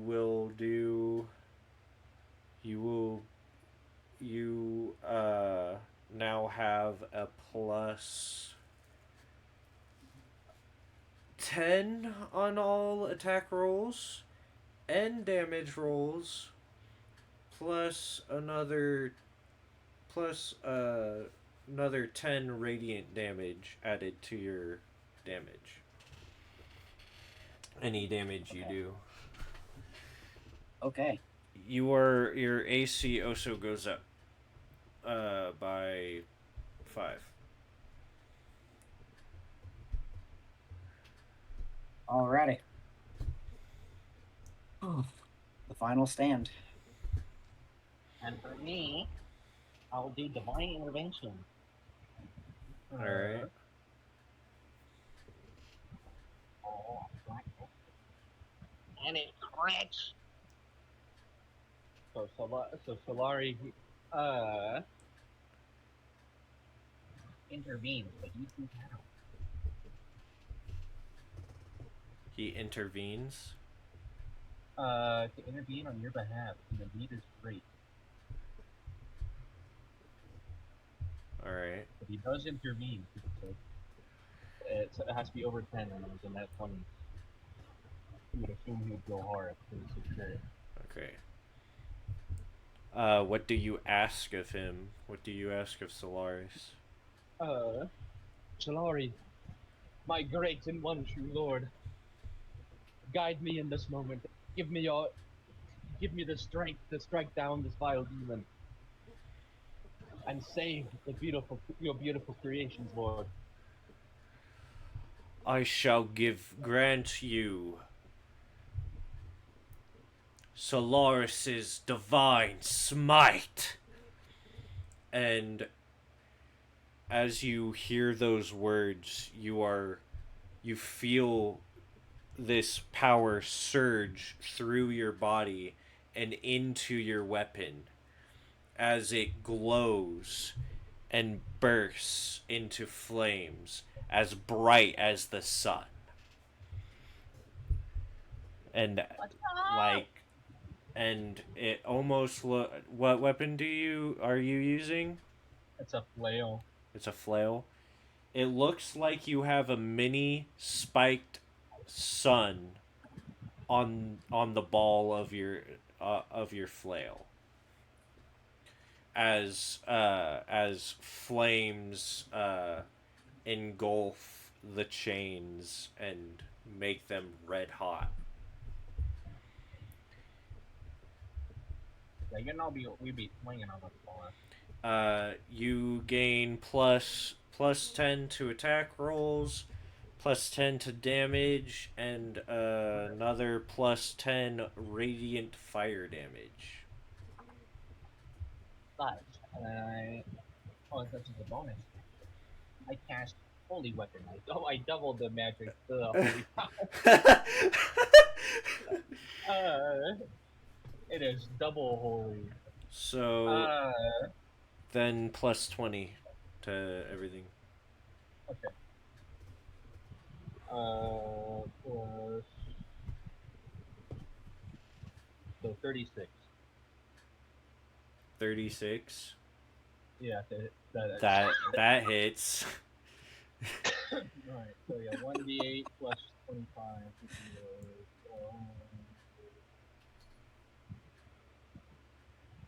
Oh, so it's minimum damage.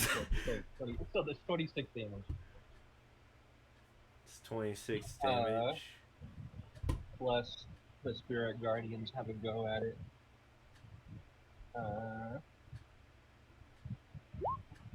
And deal 14. Okay. And that's my turn. That was your turn, man.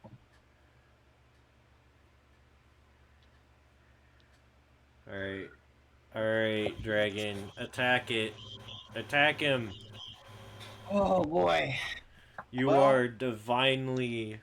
You have been blessed with divine power. Smite him down. You remember that combo move I did earlier? We're about to use it again. Okay. This time at a little bit more of a distance, so I don't fucking kill myself. Although it doesn't matter. Yeah, you're. All right. I'm dead either way. You are actually in this state immune to damage. Oh shit. Okay. And Well, so are you, Eberhard. You're immune to damage for the time for the duration that you have this divine smite. well, then I get up close and personal and I reenact that attack all over again. Okay. Roll to try to hit him. +10. And then add. That's a nat 20 plus 10. Okay. All right. Let's go. So. That's for the first part. Okay. Roll. Wow. Roll the damage for that. +20.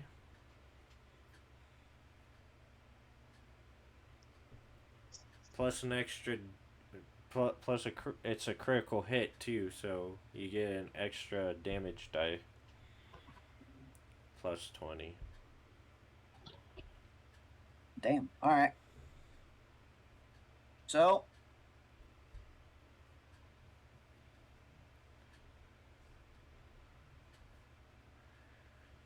Oh. 35 for the frostbite then. Yeah. Okay. And then 25 hit. Yeah. All right. Then. Oh my god.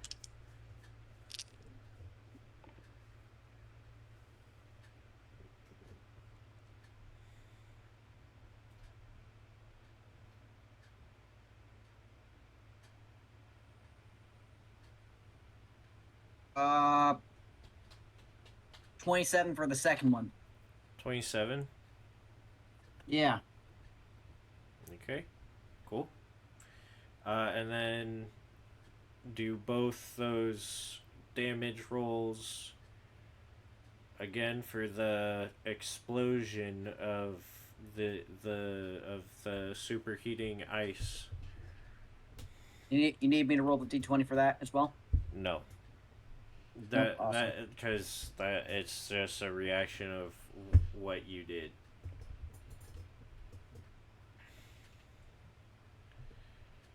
It's and that will be +20 on the damage roll as well.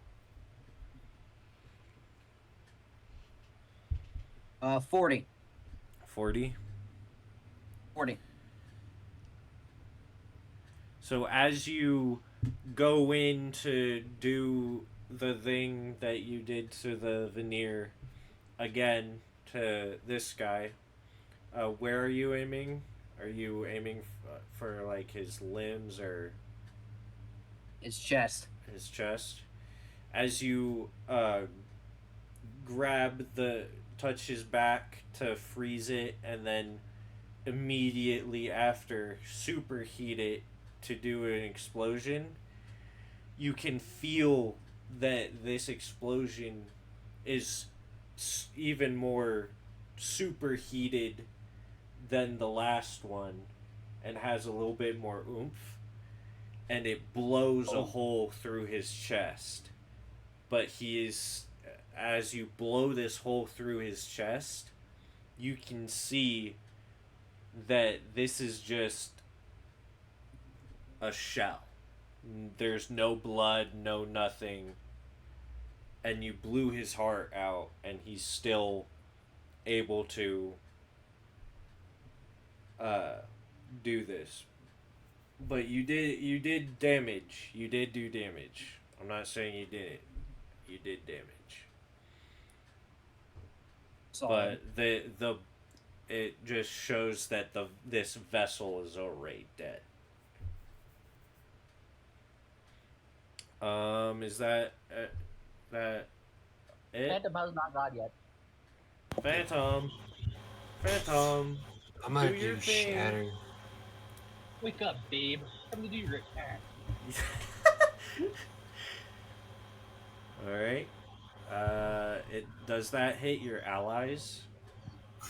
Maybe. Okay. Do your attack.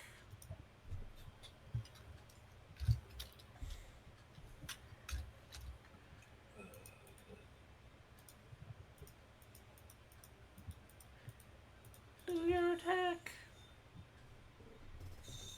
Does a 14 hit? But technically, it's AOE. Does a 14? Yeah, it's in Shatter AOE, and don't Yeah. I need to do a save? Yeah.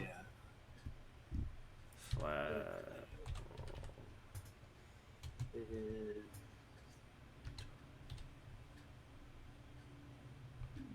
Constitution. It's a Constitution. 17 or higher.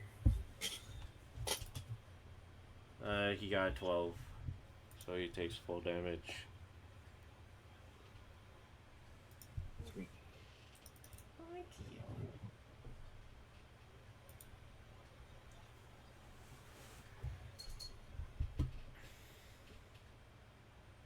That's 22 damage. All right.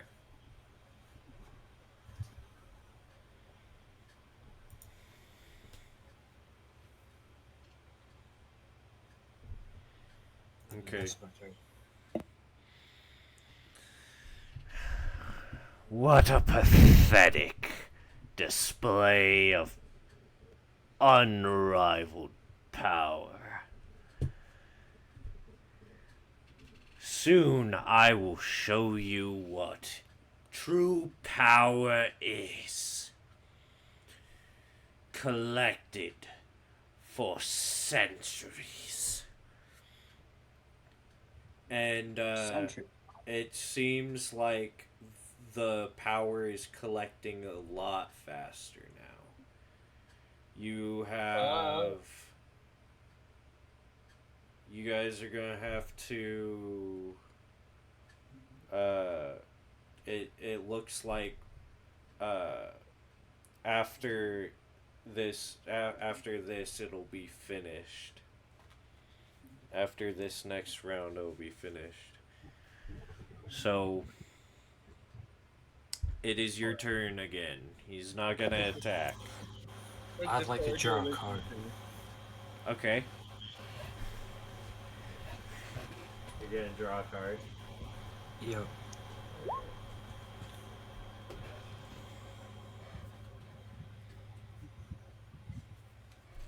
Do you want to save drawing a card until the very end, or do you want to draw a card right now? Well, now you put it like that, I might wait. I might need it to block. Wait. Okay.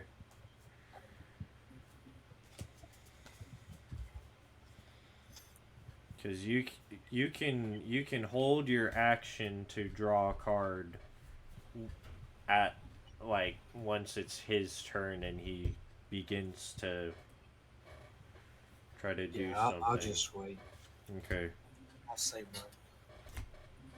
All right. Anybody else? What you guys doing? Make him just with them safe. All right.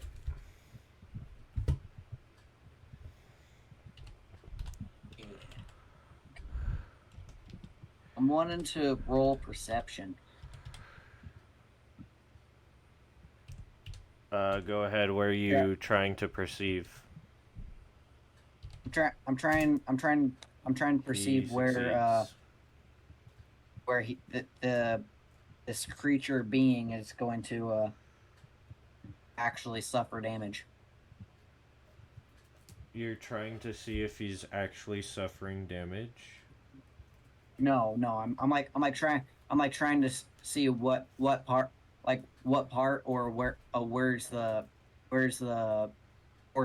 portion that's controlling the husk here that's causing all this chaos. Roll the perception check and then roll an arcana check. A percentage check in at arcana? Yeah. Okay. One percentage and one arcana. Yeah, that shit fucking.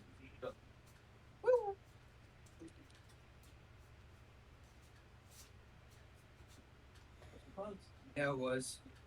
Like I said, that shit fucking shook. Already. Don't make fun of Isaiah. Do I get a +10 to Arcana or no? Yes, you do. Yeah. Okay. Then that would be 28 for Arcana and 70 for the percentile. Percentile? I thought you were doing perception. Yeah. Okay. What? You said percentile, guys. So I was confused. I thought I said perception. Because you wanted to do a perception check to see. Yeah. Okay. Thank you. That's that 90% vision. And then 29 for perception. Okay. You are able to see that whatever is controlling this guy or this husk is actually inside the husk. It's like you felt that you've seen this presence before. This is the entity you guys ran into earlier when you went to the source, and it's actually inside of this guy. Very well. It's almost as if the leader, as soon as he died, this entity took over his body, like, completely. But it doesn't seem like he cares what happens to the body, as if he could, like, do this again or something. Okay. Or you feel that that's probably what's happening, but you're probably also over analyzing what's going on, and it's probably not that. So Well, not only do you realize that it could be that, but you're also like, I'm probably over analyzing. You realize you're over analyzing a bit, and it's probably not the case. So that's that. Well, acid arrow then. Total ideal 68 damage 68. Okay. from Sentinels, my swing, and the tearing smite. Okay. All right, dragon. Do your stuff.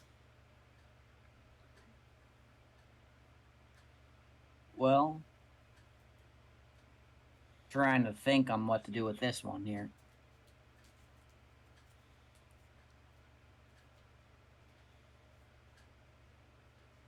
I guess.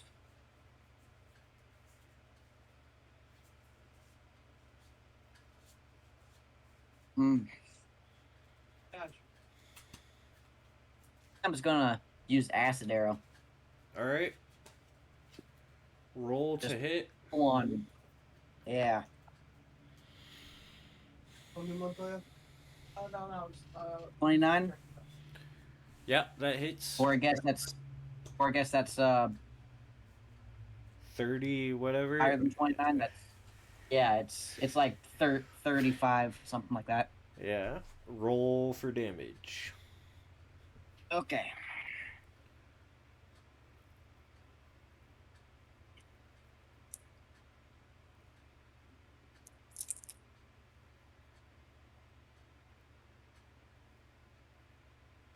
Um.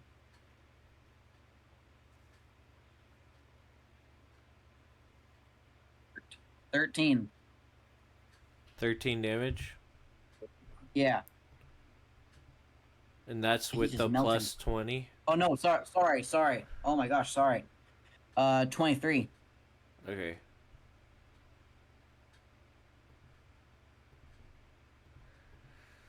Yeah, 23 damage. As your arrow hits into him, his another chunk of his torso starts melting away.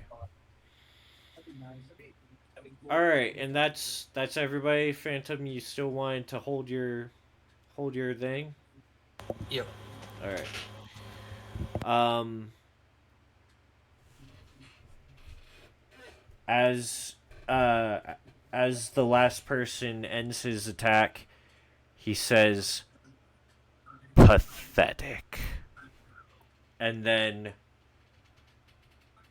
as he's going down to as he says that, he brings his hand down with the orb in his hand, and as he does that, you draw the card and it instantly activates as time stops for everybody except you. Standing before you is a golden djinn. And give me a second. Let me pull her up real quick.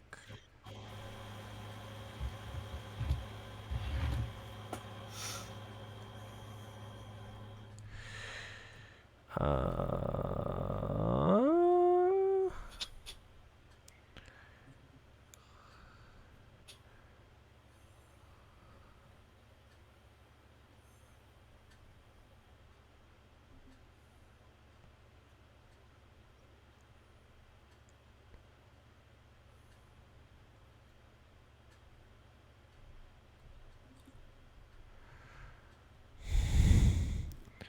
where'd she go?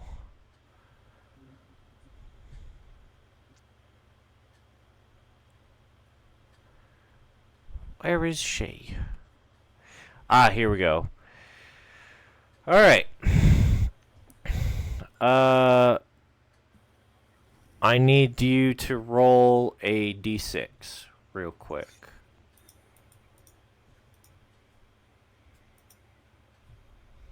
5. 5. She says, "Who summoned me?" I did. Oh, you, small man. I am the Jinn Windseer, and I grant you 3 wishes. So, what will it be? And you have to start with your sentence with "I wish." Yeah, okay. Yeah. So I guess what's the what are we calling the big guy, the evil guy? Rune. Rune. Okay. I wish to kill the leader or the spirit of Rune. Wish granted. And as she waves her hand, the golden dust flies off of the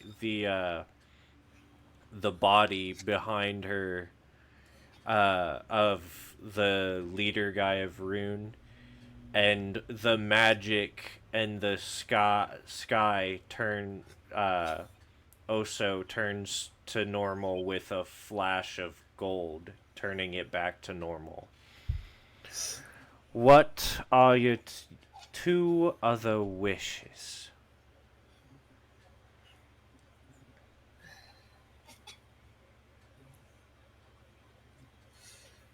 I wish to restore my allies' lives. That one is quite difficult. For one of them has given his life to another. But I can restore the lives of everybody else. All who you see as allies, of course. But his fate is sealed divinely. And she waves her hand. And as she does, golden flash goes over the whole world, and a bunch of people who died during the battle come back to life. But time stops, so they sort of like are still. Yeah. One more wish.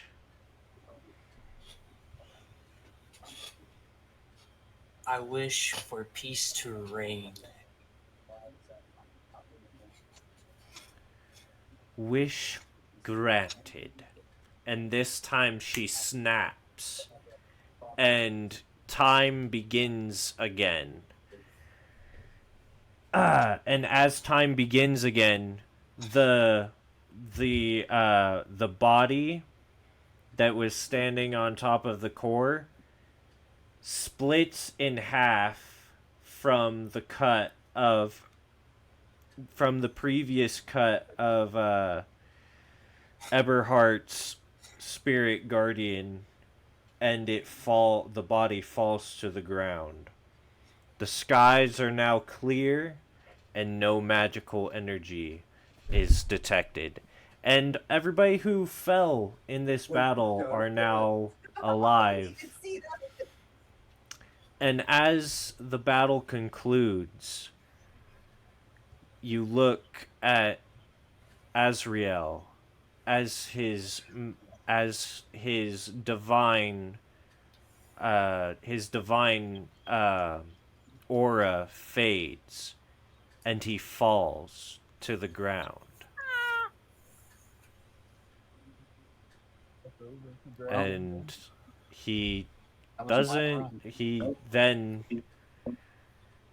he then begins to fade into silver ashes. You have maybe a minute to say your goodbyes before he departs and dies.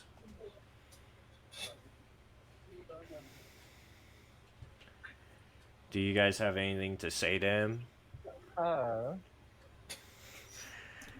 You should have followed Solari. I got the same power and I didn't die for it. But you will be missed, I've friend. lived long past my time. It's quite all right. Uh, I- Everhard salutes. I mark the oldest being walking on this world. He says, brother, there is still time. At least say the prayer for my own sake. Even if you do not believe it. I do believe, for I remember seeing many of the gods as upon my creation. Okay. Alright, what is Phantom saying to him? He, huh? Honestly. What do you say? What do you say? Well, my friend, it was a good run. Thank you all for the wonderful adventure. Dragon, as you're fading, you hear in your ear, your task has been complete. You hear like several voices say this. Your task has been complete, Azrael. We deem the humans worthy of still existing. You have shown us a lot through your eyes. A lot of good and a lot of bad. But we can see mostly good within them. I see. Now go and serve. You have done well. And Azrael fades. Silver ashes drift in the wind. And Azrael, you wake up back in heaven. But this time, serving the goddess of the silver flame. And she says, "There's much for you to be done. Come." Yeah, Yes, my well, I got goddess. into the silver lame. Okay, funny joke, guy. Um, the battle is over. The war has been won. You and all your allies are still alive except for Azrael. Yeah. um, what, uh, Phantom, you see in the horizon a familiar face. You see your sister.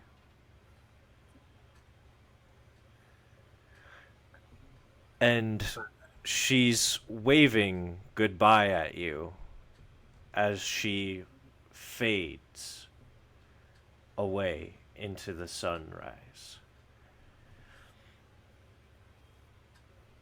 Uh, the battle is won.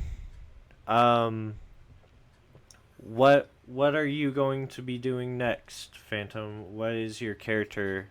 What would your character do next after this? What would he try to get back to his home dimension? I think right What's his now plan? he wants some sleep. What well Oh, well, the battle's won. There's no more war, no more reason to stay. What's he going to do? Is he going to help Eberhard with his church? What's he doing?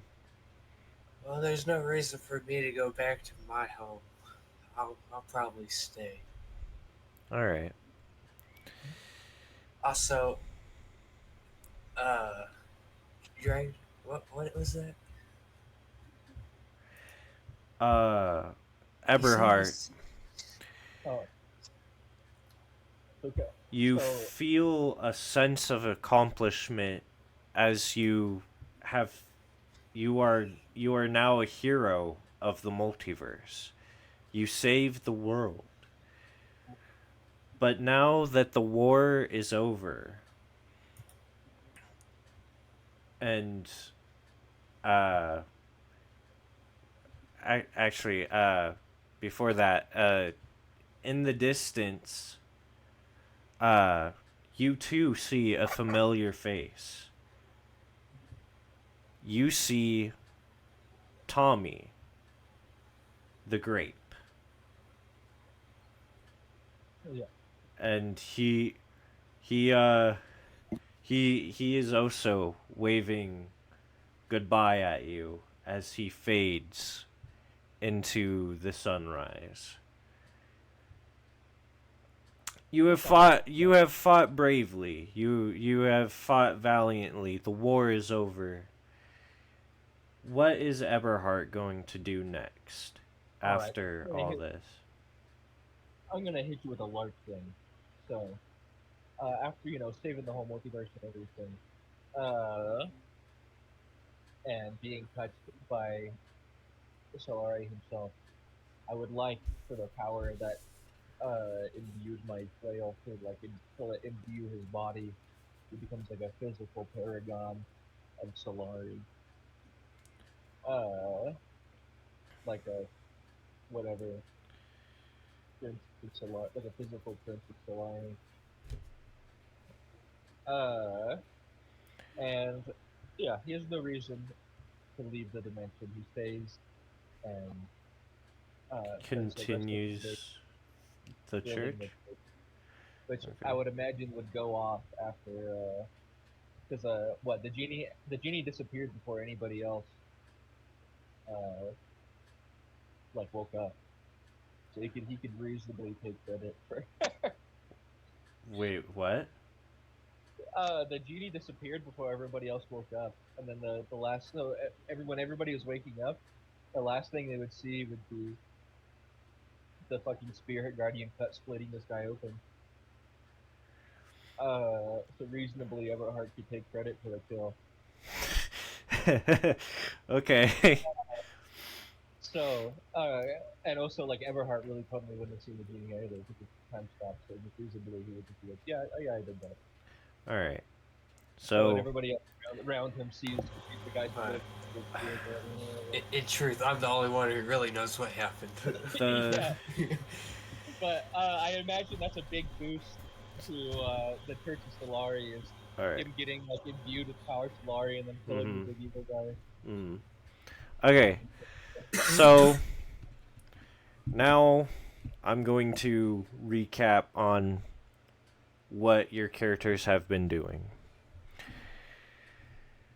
So Phantom and Eberhard, after the battle, Eberhard, your mace has become permanently imbued with the power of Solaris, or your flail, becoming the holy weapon known as the Flail of Solaris, granting you immense power, and as well as your flail, your armor has also been imbued with the power of Solaris, and you have become you throughout the years have become the one true fist of Solaris, um, expanding your church. You might have even opened up a couple more churches so that more people can appreciate and worship Solaris, with the help of Phantom from time to time, helping you on missions and whatnot, adventures, and Azriel, you have also been helping on these missions. After a couple of years, um, the goddess of the silver flame has sent you on countless missions, uh, countless religious missions, a couple of them bringing you back to your allies, helping them in their adventures, and the world stays peaceful. Or does it? Hello, guys, and thank you for listening to the last episode of this podcast. I had a vote going on like for the past couple of days. The vote is no longer going to be available, but the winner of that vote for the next D&D campaign was Mantador, a space cowboy bebop sort of like noir, like mystery type bounty hunter uh campaign. So it's gonna be sci-fi, not Star Wars, but still sci-fi. So hope you guys enjoyed this campaign, and I will, if you guys want to join the next one, all you have to do is join my Discord, and ask to join the campaign. And I'll give you the role, all that stuff. And you'll, yeah. Thank you. Bye.